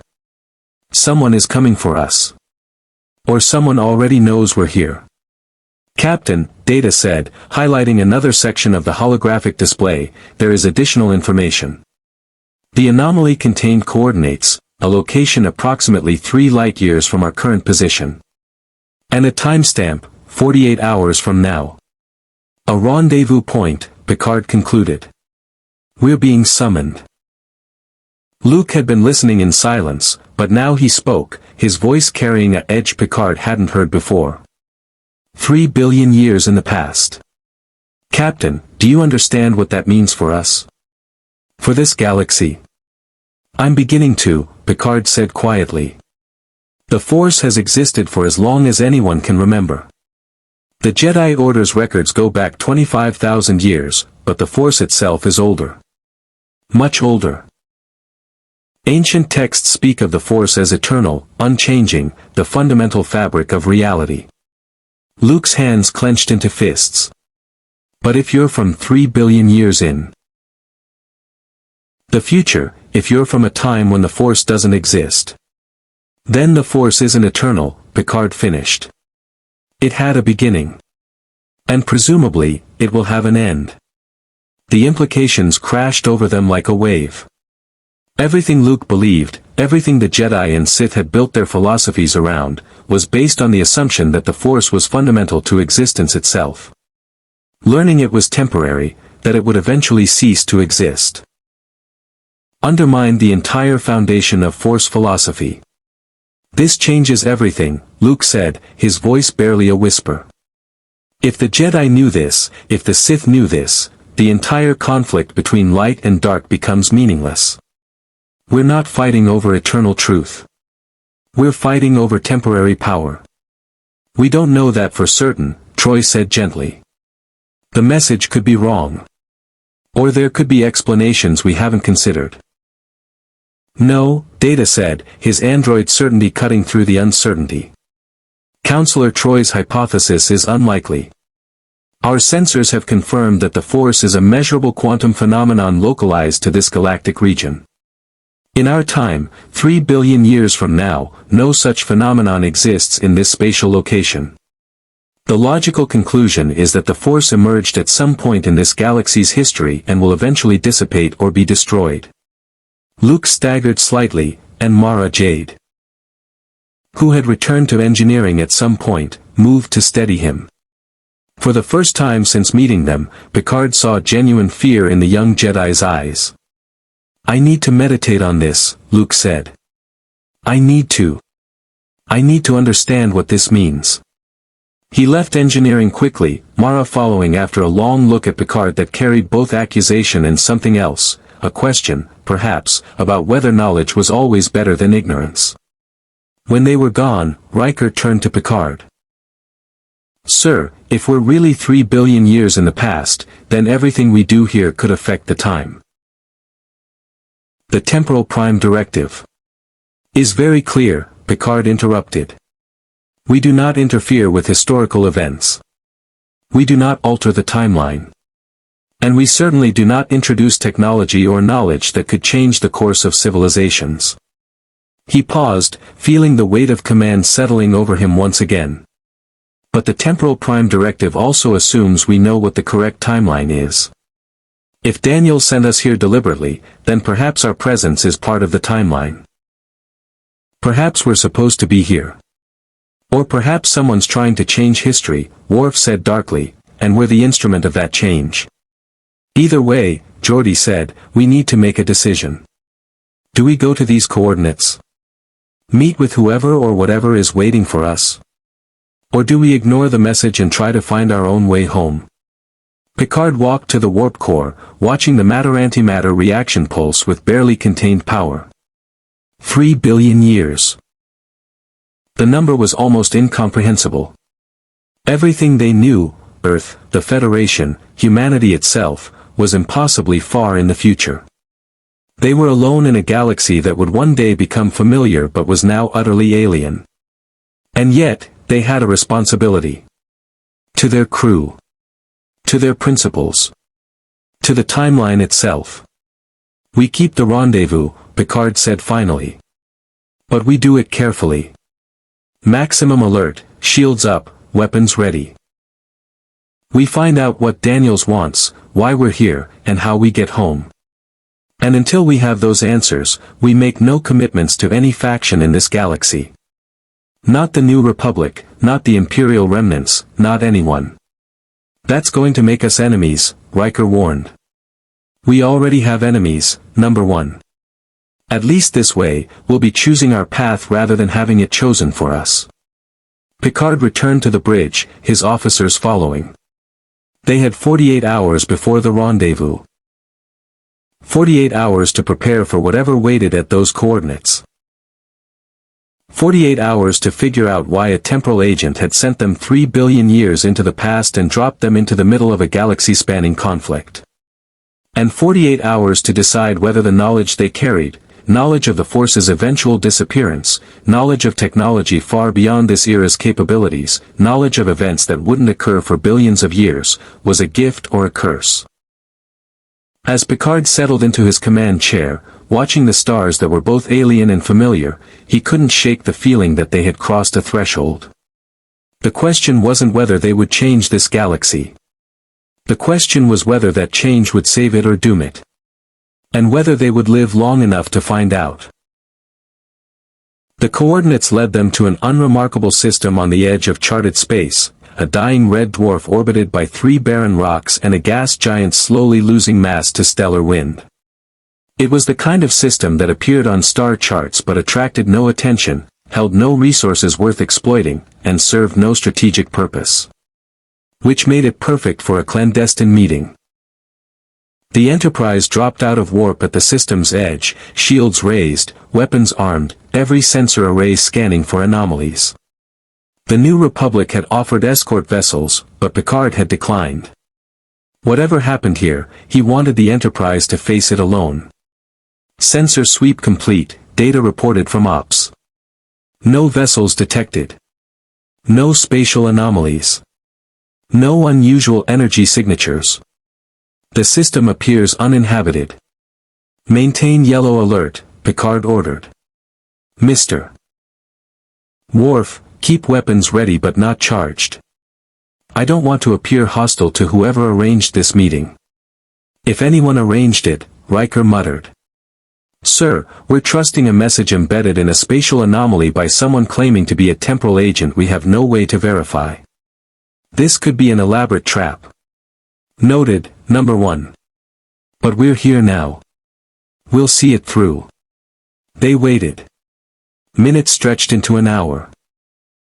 The bridge crew maintained professional composure, but Picard could feel the tension building. Troy shifted in her seat, her empathic senses finding nothing in the void but the familiar presence of the crew. Then, without warning, space folded. There was no other way to describe it. Reality bent around a single point 3,000 kilometers off the Enterprise's bow, and from that impossible geometry, a vessel emerged. It wasn't a ship in any conventional sense. The structure defied physics. Crystalline surfaces that seemed to exist in more dimensions than human perception could fully comprehend, energy flows that moved in directions that had no name, and a hull that appeared solid and translucent simultaneously. Analysis? Picard demanded. Data's fingers flew across his console, but even his positronic brain seemed to struggle with the readings. Captain, I am detecting temporal displacement fields, quantum phase variance across 17 discrete frequency bands, and subspace distortions that should not be possible with known technology. This vessel is operating on principles that exceed even board technology. Origin? Unknown. However, the temporal signature matches the anomaly that brought us to this era. Probability, 97.3% that this vessel is responsible for our displacement. The mysterious ship hung in space, making no aggressive moves, simply waiting. After a moment, Picard's comm badge chirped, except it wasn't his comm badge. The sound came from empty air beside his command chair. A figure materialized. Not beamed aboard, not transported in any way Picard recognized. Simply appeared, as if reality had decided a person should exist in that location and made it so. The man was human, or appeared to be. Mid-30s, wearing a uniform Picard didn't recognize, sleek, form-fitting, with technology integrated directly into the fabric. His eyes held the kind of weariness that came from seeing too much history, too many alternate timelines, too many futures that never came to be. "Captain Picard," the man said, his voice carrying authority tempered by exhaustion. "I'm Agent Daniels, Temporal Integrity Commission, 29th Century. We need to talk." Worf's phaser was drawn instantly, but Picard raised a hand. "Stand down, Lieutenant." To Daniels, "You have approximately 30 seconds to explain why you sent us 3 billion years into the past before I have you confined to quarters and towed to the brig." "Fair enough." Daniels gestured, and a holographic display appeared in the air between them, showing temporal flow charts that made Data's eyes widen with recognition. 3 months ago, your time, an unknown faction attempted to alter the... "You don't mean that," Daniels said, but there was uncertainty in his voice. "Don't I?" "Agent Daniels, the Federation was built on the principle that life, all life, has value. That we have a responsibility to help those in need, to stand against tyranny, to use our capabilities for the betterment of sentient beings. You're asking me to abandon that principle. To act as if these people, this galaxy, this timeline matters less because it's not ours." Picard turned to face the temporal agent directly. "I refuse. The Enterprise will act according to our values, consequences be damned. If that creates paradoxes, if that destabilizes the timeline, if that prevents the Federation from existing, so be it. I will not betray who we are simply to ensure we exist." "Captain," Riker said carefully, "that's a death sentence. For all of us. Perhaps. But it's a death with dignity, number one. Better to cease existing while remaining true to our principles than to survive by abandoning them." Data tilted his head, his positronic brain processing the decision. "Captain, the logical course would be to accept Agent Daniels's offer. The preservation of the Federation timeline represents the survival of billions of lives across centuries. Sacrificing that for the benefit of individuals in this era is mathematically indefensible. Then call me illogical, Mr. Data. But I'm the captain of this ship, and I'm making the choice I can live with. Or die with, if necessary." Luke Skywalker was smiling, Picard realized. Despite the revelation that his entire philosophy was built on temporary foundations, despite the knowledge that the Force would eventually disappear, the young Jedi was smiling with something like relief. "You're exactly what this galaxy needs," Luke said quietly. "Someone who chooses principle over pragmatism. Someone who believes that doing the right thing matters more than survival." He turned to Daniels. "Your commission sees timelines as equations to be balanced. But Captain..." "Interest." Daniels prepared to depart, reality already beginning to fold around him. "One more thing, there is someone interfering with temporal mechanics. That part wasn't a test. Be careful, Captain. Forces are moving in this galaxy that neither the Jedi nor the Sith fully understand. Forces that will test you in ways you can't imagine. Any advice? Trust Luke Skywalker. He's going to need you as much as you need him. Together, you might just change this galaxy for the better." Daniels began to fade. "Or you might destroy everything. But at least you'll do it honestly. That counts for something." The temporal agent vanished. His impossible ship folded space and disappeared with him, leaving the Enterprise alone in the unremarkable system. For a long moment, no one spoke. Then Riker let out a breath. "Well. That was either the most inspiring moment of my career or the most reckless decision in Starfleet history." "Possibly both," Picard acknowledged.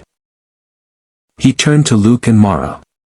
Mr. Skywalker, when we return to Coruscant, I'm going to decline the New Republic's offer of military integration.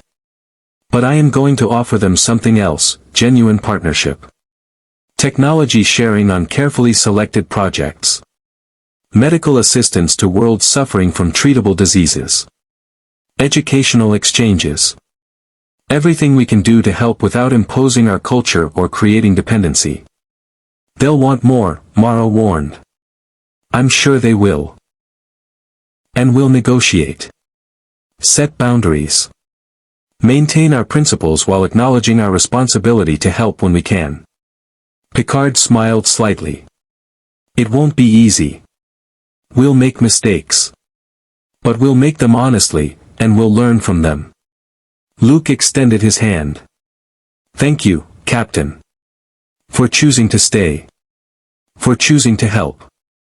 For choosing to believe that this timeline matters as much as yours.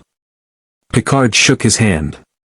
In the end, Mr. Skywalker, all timelines are equally real. All lives matter equally. The Federation taught me that. Cutting through the philosophy. What does this have to do with the Enterprise?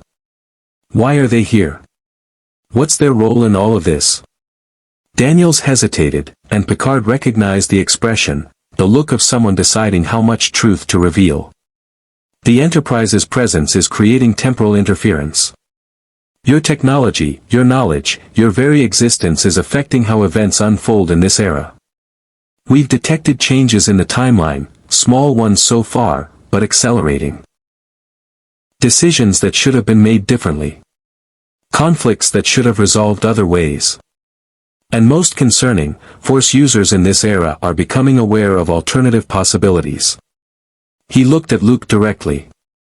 You've been having dreams, haven't you? Visions of a galaxy without the Force. A future where civilization thrives using technology instead of mystical power. Those aren't normal Force visions, they're temporal echoes caused by the Enterprise's displacement. Luke's face confirmed it. I thought I was going mad. Every time I meditate, I see possibilities. Futures that don't make sense. Galaxies that look like ours but function completely differently. Those are real futures, from timelines that branch from this moment. The Enterprise's presence is creating quantum instability. Every interaction you have with this era's inhabitants creates new timeline branches. Most will collapse harmlessly, but some. Danielle's expression darkened. Some could cascade into changes that prevent your timeline from ever existing. A temporal paradox, Data said. If we change events in this era such that the Federation never forms, then we cannot exist to travel back in time and make those changes. The logical contradiction would cause timeline collapse. Precisely. Which is why you need to minimize your impact on this galaxy. No technology sharing. No cultural interference. No helping people who need it. Picard interrupted, his voice sharp. Agent Daniels, you extracted us from something unprecedented, a truly democratic government spanning the entire galaxy. But they're struggling. Resources are limited, public support is waning in sectors that aren't seeing immediate benefits, and the Imperial remnants are more dangerous than they're admitting publicly. And if we integrate with their military, you become part of their struggle. You'll be asked to fight battles that aren't yours, make compromises that violate your principles, choose between competing goods with no clear right answer. Luke's expression was troubled.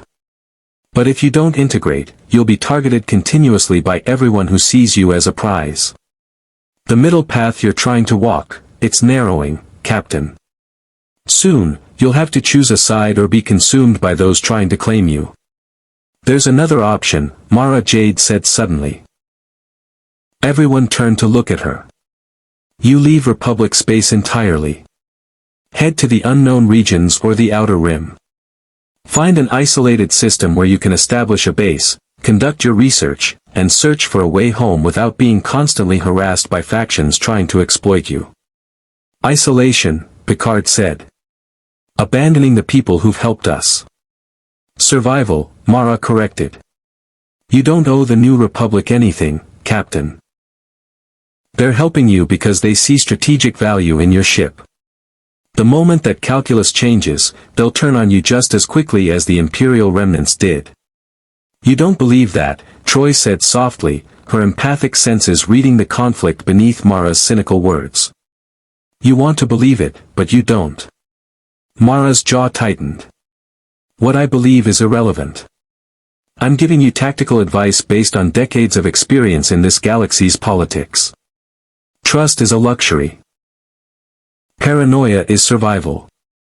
Mara, Luke said gently, his hand touching her shoulder. She shrugged it off. Don't. You're getting too close to them, Luke. You're letting your desire for something new, something different, cloud your.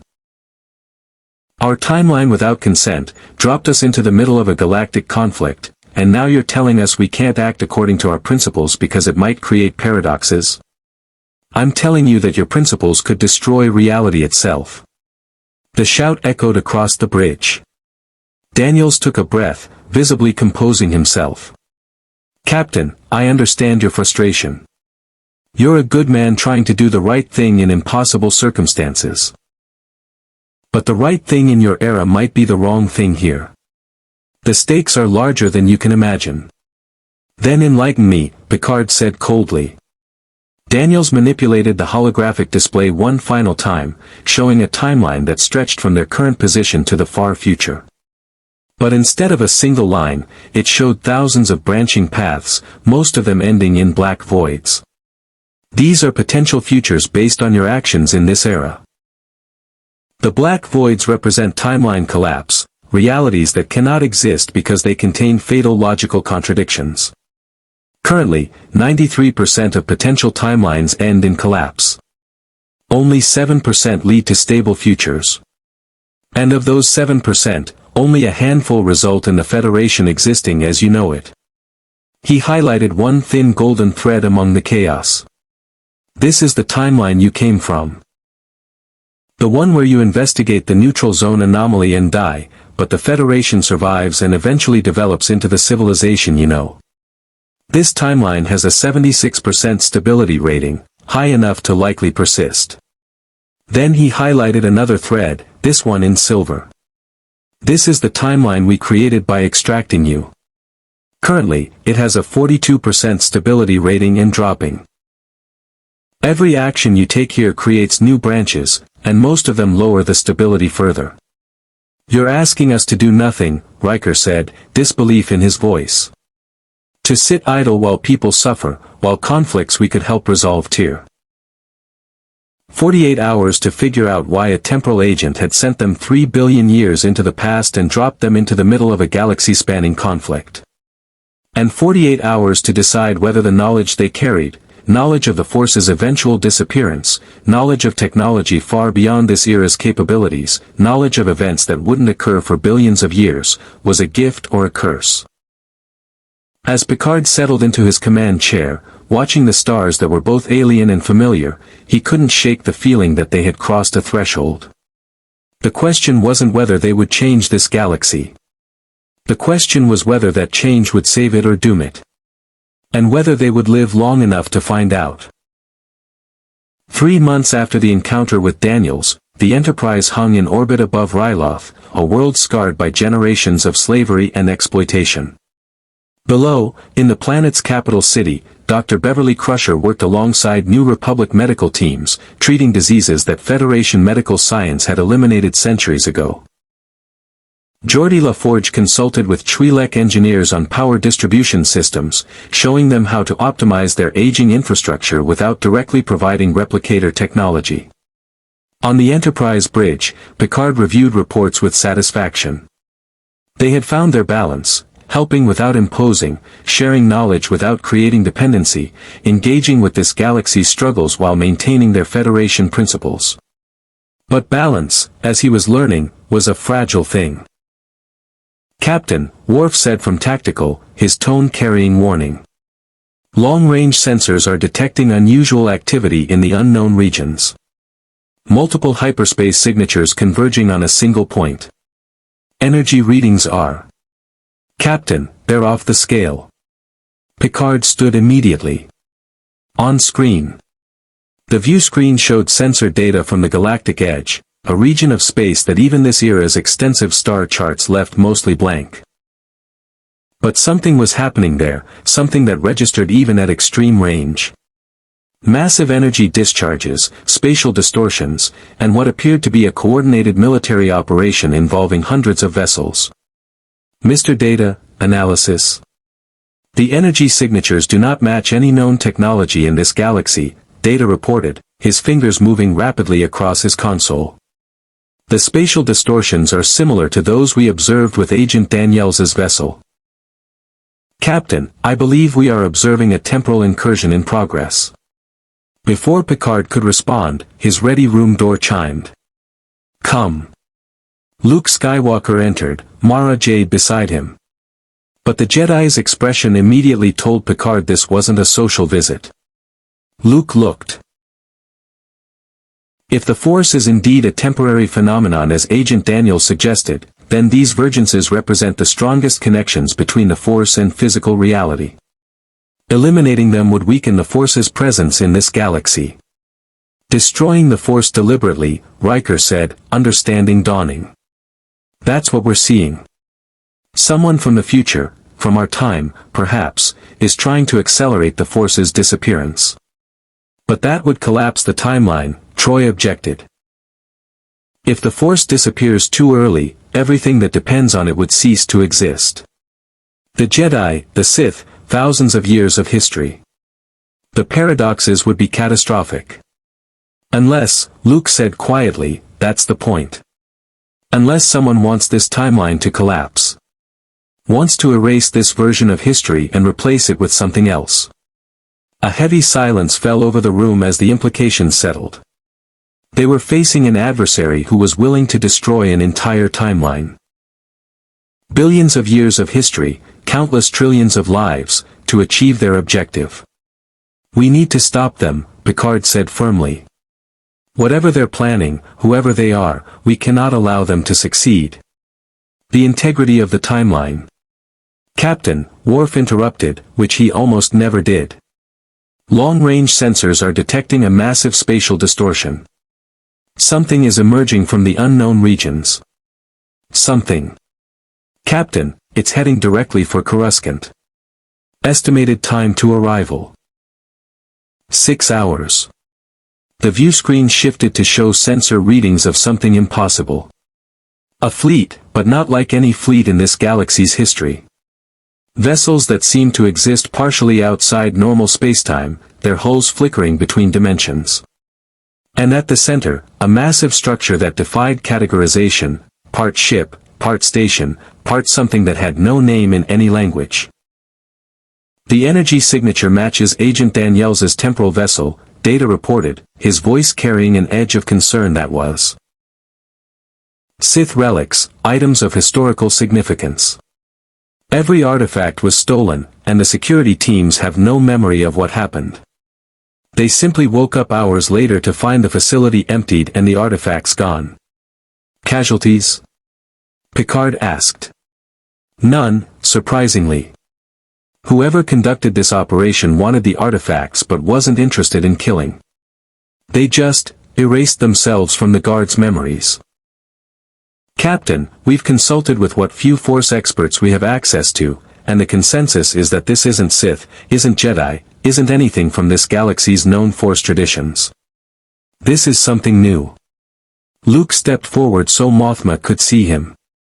Chief of State, I think these attacks are connected to what we've been discussing, the temporal instability. Someone is collecting Force-related artifacts across the galaxy.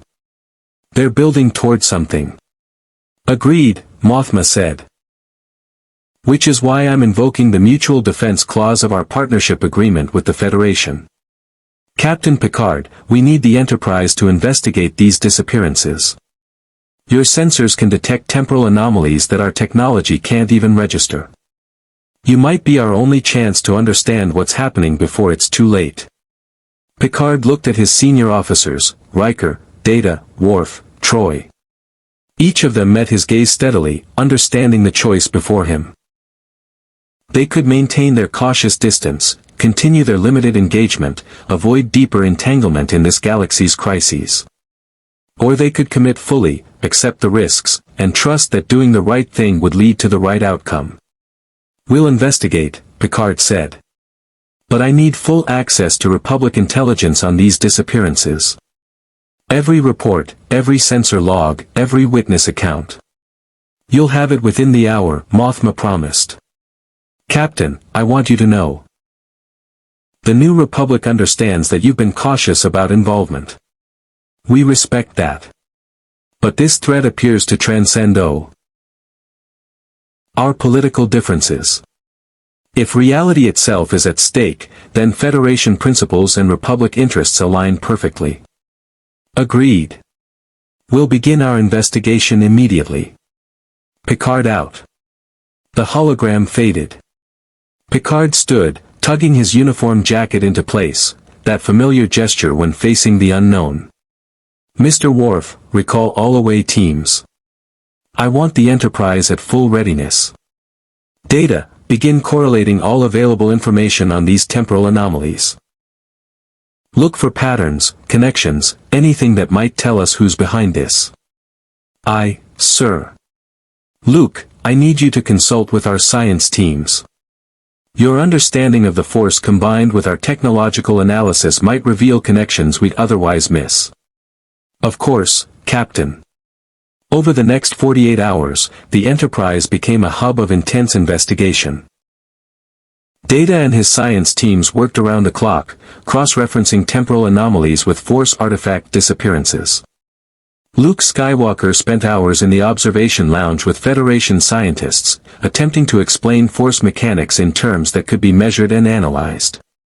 And a pattern emerged. "Captain," Data reported during a senior staff meeting, "I have identified a correlation. Every temporal anomaly corresponds to the theft or destruction of a specific category of Force artifact, those related to what Luke Skywalker calls Force vergences, locations or objects where the Force is unusually concentrated." Luke nodded, his expression troubled. "There are places in the galaxy where the Force is stronger, more focused. The Jedi Temple on Coruscant was built on one. Dagobah, where I trained with Yoda, is another. These vergences are like focal points where the Force touches reality more directly. And someone is systematically eliminating them," Picard concluded. "Or collecting them. But why?" "I have a theory," Data said, calling up a holographic display that showed the galaxy with bright points marking Force vergences. Luke was nodding, understanding passing between him and Picard without words. "The Force is about choice, Captain. Light or dark, helping or harming, courage or fear. Every choice shapes reality. Your future self chose survival.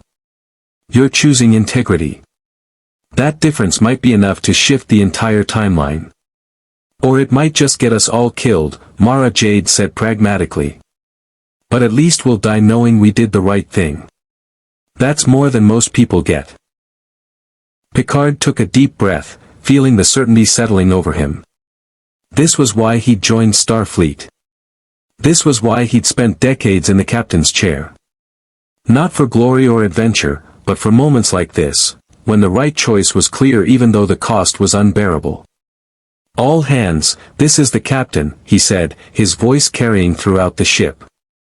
"We are facing a threat unlike any in Starfleet history. A temporal fleet commanded by a version of myself from an alternate future has arrived with orders to eliminate us to preserve their timeline. They've given us 1 hour to surrender." He paused, letting that sink in. "I want every crew member to understand what's at stake. If we resist, we will likely be destroyed. Our timeline, our families, everything we know may cease to exist. But if we surrender, we betray everything the Federation stands for. We admit that our principles only matter when they're convenient. We accept that might makes right and that survival justifies any compromise. I cannot order you to make this choice. Each of you must decide for yourselves whether you're willing to die for the values we claim to hold dear. If anyone wishes to evacuate to a nearby planet, you have my permission. I will not think less of you. Fear is rational. Self-preservation is natural. But for those who choose to stay, know this. We will face this threat together. We will act with honor, with courage, and with unwavering commitment to our principles. We will show our future selves. Unusual for the android. But exponentially larger. Captain, this fleet is operating on temporal technology far beyond anything the 29th century should possess. Open a channel, Picard ordered. All frequencies. Channel open. This is Captain Jean-Luc Picard of the Federation Starship Enterprise to approaching vessels. Identify yourself and state your intentions. For a long moment, there was no response. Then the view screen activated, showing a figure that made even Picard's experienced composure waver. It was human. Male. Wearing a Starfleet uniform that was simultaneously familiar and wrong, the design was Federation, but the insignia, the colors, the subtle details were all different. And the face. Captain Picard, the figure said, and his voice carried the weight of centuries. Or should I say, Captain Picard Prime. I am Fleet Admiral Jean-Luc Picard of the Temporal Federation, and I'm here to correct a catastrophic error in the timeline. An error that you, unfortunately, represent. The bridge crew stared in shock at the view screen. Picard stared at his own face, aged by decades and hardened by experiences he couldn't imagine, looking back at him with cold determination. The Enterprise was supposed to be destroyed in the neutral zone, the older Picard continued. Your survival created a branching timeline that destabilizes the entire temporal structure. Agent Daniels was supposed to extract you before you could interfere with this era's development. His failure has forced us to intervene directly. You're here to kill us, Picard said, keeping his voice level despite the surreal horror of the situation. I'm here to eliminate a temporal paradox. Your existence in this era is affecting force development in ways that cascade through billions of years of history. You've already changed too much, Captain. The Jedi Order's evolution, the Sith philosophy, even the eventual war that eliminates the Force, all of it is shifting because of your presence. Our political differences. If reality itself is at stake, then Federation principles and Republic interests align perfectly. Agreed. We'll begin our investigation immediately. Picard out. The hologram faded. Picard stood, tugging his uniform jacket into place, that familiar gesture when facing the unknown. Mr. Worf, recall all away teams.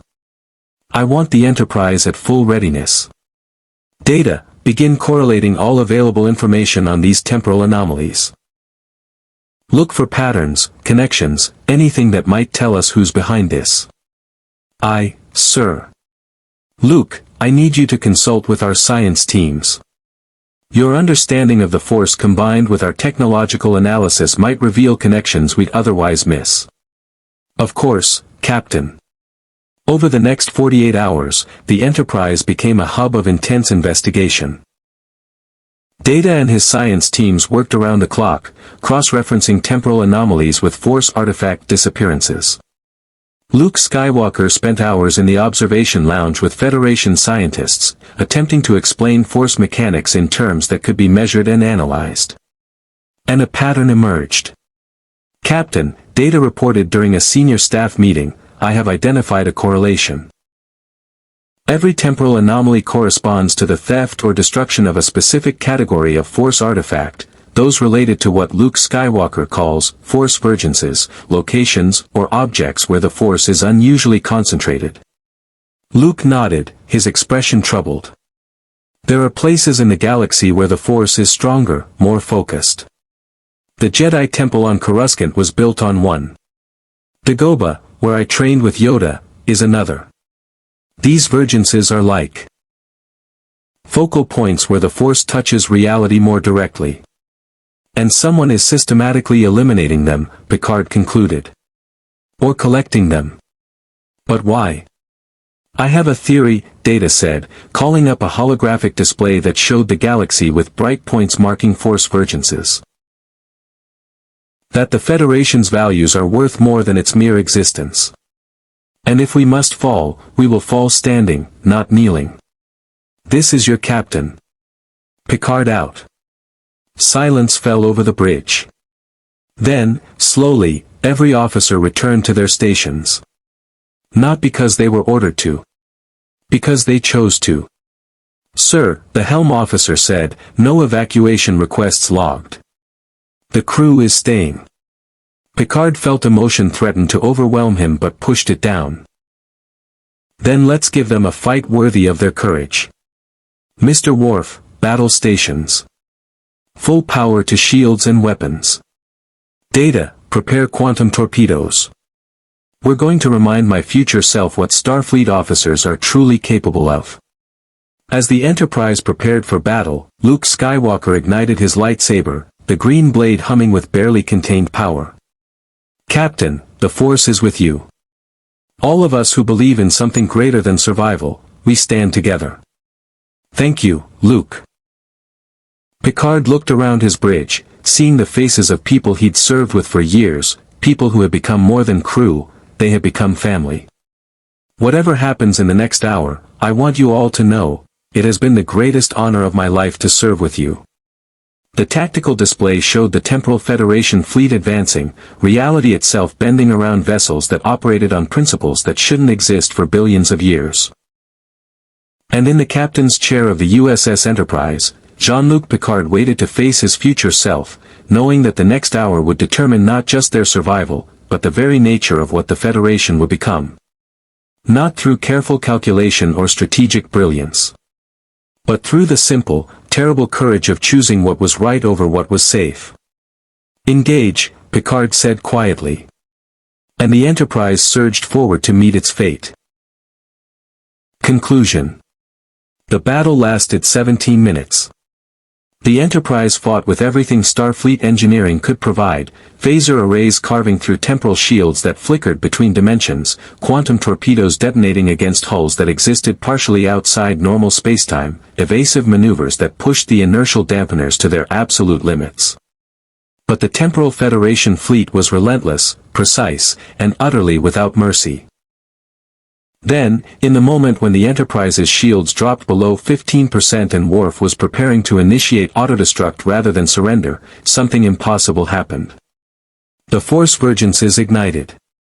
Across the galaxy, every concentrated force nexus, Coruscant's Jedi Temple, the caves of Ilum, the swamps of Dagobah, thousands of sites both known and hidden, suddenly blazed with power so intense that it registered on sensors billions of light-years away. The energy didn't just manifest in real space, it reached backward and forward through time itself, creating a wave of causality that crashed against the Temporal Federation fleet like a tsunami against sandcastles. Luke Skywalker stood on the Enterprise bridge, his eyes closed, his entire being channeling something far greater than individual force ability. Around him, across the galaxy, every force-sensitive individual had stopped whatever they were doing and joined their power to his. Jedi remnants. Dark side users. Untrained sensitives who didn't even know what they were feeling. All of them, united by a single desperate need, to preserve their reality against those who would erase it. The Force is more than power, Luke said, his voice resonating with harmonics that shouldn't have been possible from a human throat. It's connection. Every living thing, every moment in time, every possibility that could ever be. All of it connected, all of it real, all of it worth preserving. The temporal ships began to phase out of existence. Not destroyed, erased. The timeline was rejecting them, pushing back against entities that had violated the fundamental principle that reality was not theirs to edit according to convenience. Fleet Admiral Picard's face appeared on the viewscreen one final time, and the older man's expression had changed. The cold certainty was gone, replaced by something that looked almost like relief. "You did it," he said simply. "You made the choice I couldn't make. You trusted that integrity would matter more than survival." And the timeline, it responded. He smiled, and for a moment, he looked like the Jean-Luc Picard who captained the Enterprise-D. I tried to preserve the Federation by any means necessary. But you preserved what the Federation actually stands for. That's worth more than existence. I see that now. What happens to you? Picard asked quietly. We fade. This timeline, the one where the Temporal Federation exists, it's collapsing because it was built on compromise and fear. Your timeline, built on principle and courage, is stabilizing. It will persist. The Federation will exist, Captain. Not because you saved it through calculation, but because you earned it through choice. The older Picard's image began to flicker, reality itself editing him from existence. One last thing, Captain. The Force doesn't disappear in your era because it's destroyed. It evolves. It becomes something new, something that doesn't require conscious manipulation, something that simply is. The Federation's ideals, the connections between species, the bonds of principle that unite civilizations, that's what the Force becomes. You're not witnessing the end of one age. You're planting the seeds of the next. He faded completely. The temporal fleet vanished as if it had never existed. And across the galaxy, in the aftermath of the crisis, something fundamental had changed. The Force vergences remained active, but their nature had shifted. They were no longer just concentrations of mystical energy, they had become. My students will study Federation principles alongside Jedi philosophy. We'll build something new, not purely light or dark, not purely force or technology, but something that honors all paths to wisdom. And the Enterprise will be here to witness it, Picard replied, shaking his hand firmly. Mr. Skywalker, Luke, you've taught me as much as I've taught you. You showed me that principle without compassion is just another form of tyranny. That the Prime Directive, for all its wisdom, must be tempered by genuine human connection. We learned together, then. As it should be. On the Enterprise bridge later that evening, Picard stood at his usual position, looking out at Coruscant's endless lights.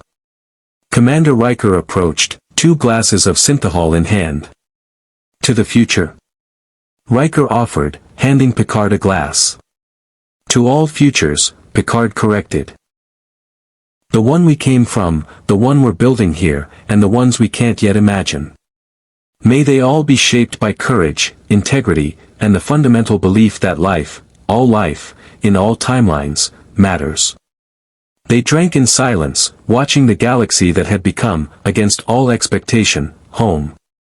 The Force had tested them. The timeline had challenged them. Their future selves had judged them. And through it all, they had remained true to the principles that made them Starfleet officers, that made them Federation representatives, that made them beings who believed in something greater than mere survival. Whether they would ever return to their own era remained unknown. Agent Daniels had promised nothing, and the temporal mechanics were far too complex for certainty. But it didn't matter. Because in this moment, in this galaxy, 3 billion years before the Federation would be born, they had planted seeds that would grow into the civilization they served. Not through conquest or cultural contamination, but through the simple radical act of demonstrating that principles, consistently applied with courage and integrity, created anchors of stability, locations where the timeline itself was reinforced by collective will and shared purpose. The Jedi Temple on Coruscant glowed with renewed vitality. Dagoba's caves pulsed with ancient wisdom made new. Even places touched by the dark side found balance, their corruption tempered by the understanding that all aspects of the Force served a greater whole.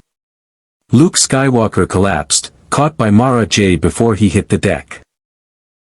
When his eyes opened, they carried knowledge that had been burned into his consciousness by touching the Force in its totality. "It's beautiful," he whispered. "Captain, I saw it. The future your Federation builds. The connections between species, the principles that bind civilizations together without need for force manipulation. We're not different. We're the same story told in different ways, beings trying to transcend their limitations through connection rather than domination." Picard knelt beside the young Jedi. "What you did, channeling that much power, will change the Jedi Order forever," Luke said, strength returning to his voice. "The old order fell because they feared connection, feared passion, feared everything that makes us alive. But you showed us another way. Principle without detachment. Courage without fear. Connection without possession. The new Jedi Order will be built on those foundations." 3 months later, Captain Jean-Luc Picard stood in the rebuilt Jedi Temple on Coruscant, addressing a gathering unlike any in galactic history. New Republic officials sat beside former Imperial officers who had chosen reconciliation over continued conflict. Force-sensitive individuals from hundreds of species listened alongside Federation scientists who had dedicated themselves to understanding the intersection of mystical energy and quantum mechanics. And in the front row, Luke Skywalker sat with his first students, not children taken from their families and raised in isolation, but adults who chose to study the Force, while maintaining their connections to the wider galaxy. 3 billion years from now, Picard said, his voice carrying through the chamber, the Federation will exist because of choices made in this era. Not because we imposed our culture, not because we shared our technology recklessly, but because we demonstrated that principles matter more than power. That integrity creates stability more effectively than calculated self-interest. That the courage to do what's right, even at terrible cost, shapes reality itself. He paused, looking around the chamber at faces representing dozens of species, thousands of perspectives, and one shared commitment to building something better. The Enterprise will remain in this galaxy for the foreseeable future. Not as conquerors or saviors, but as partners. We will share knowledge carefully, offer assistance thoughtfully, and maintain our principles absolutely. We will make mistakes. Of that I'm certain. But we will make them honestly, learn from them thoroughly, and never allow expedience to override ethics. This galaxy faces challenges we can barely imagine. The Force vergences are stable, but fragile. The New Republic is democratic, but young. The Imperial remnants are weakened, but not eliminated. Criminal syndicates, corporate interests, and countless other factions will vie for power. The path forward will be difficult. But it will be your path. Not dictated by Force users alone, not imposed by technological superiority, but chosen collectively by billions of beings across thousands of worlds. The Federation in our era exists because people chose to unite around shared values rather than submit to centralized authority. This galaxy can make the same choice.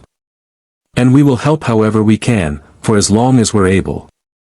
Picard stepped down from the podium. Luke approached, extending his hand one final time. "Thank you, Captain. For staying. For helping. For showing us that the Force isn't the only path to greatness. Better outcomes than any amount of calculated pragmatism." The Star Wars galaxy would never be the same. And in 3 billion years, when the Federation finally emerged from the chaos of galactic development, it would carry echoes of this era, distant memories encoded in cultural DNA of beings who once met strangers from beyond time and learned that connection transcended even the Force itself. Captain Jean-Luc Picard smiled, feeling at peace with their impossible situation. They were explorers who had found the ultimate unknown, a galaxy before their time, a civilization in the making, a chance to prove that the values they cherished weren't just Federation idealism but fundamental truths that spanned the ages. "Computer," he said quietly, "begin Captain's log, supplemental." And as the Enterprise settled into its new role in this ancient galaxy, its captain began recording the story of how Starfleet principles had faced their greatest test. And prevailed not through superior firepower, not through technological advantage, but through the simple, terrible, beautiful courage of choosing integrity over survival. In the Force-touched depths of the Jedi Temple, Luke Skywalker meditated on visions of a future he would never live to see, a Federation where Picard's descendants would carry forward the lessons learned in this era, where principles planted 3 billion years ago would finally bloom into a civilization that spanned the stars. And across the galaxy, in hidden corners and forgotten systems, reality itself quietly stabilized, the timeline solidifying around choices made by beings who refused to compromise what they believed in, even when the cost was everything they held dear. The Force, ancient and patient, continued its eternal dance. The Federation, distant but inevitable, began its first tentative steps toward existence. And in the space between, the crew of the Enterprise-D proved that some truths transcend time itself. May the Force be with you. More stories await.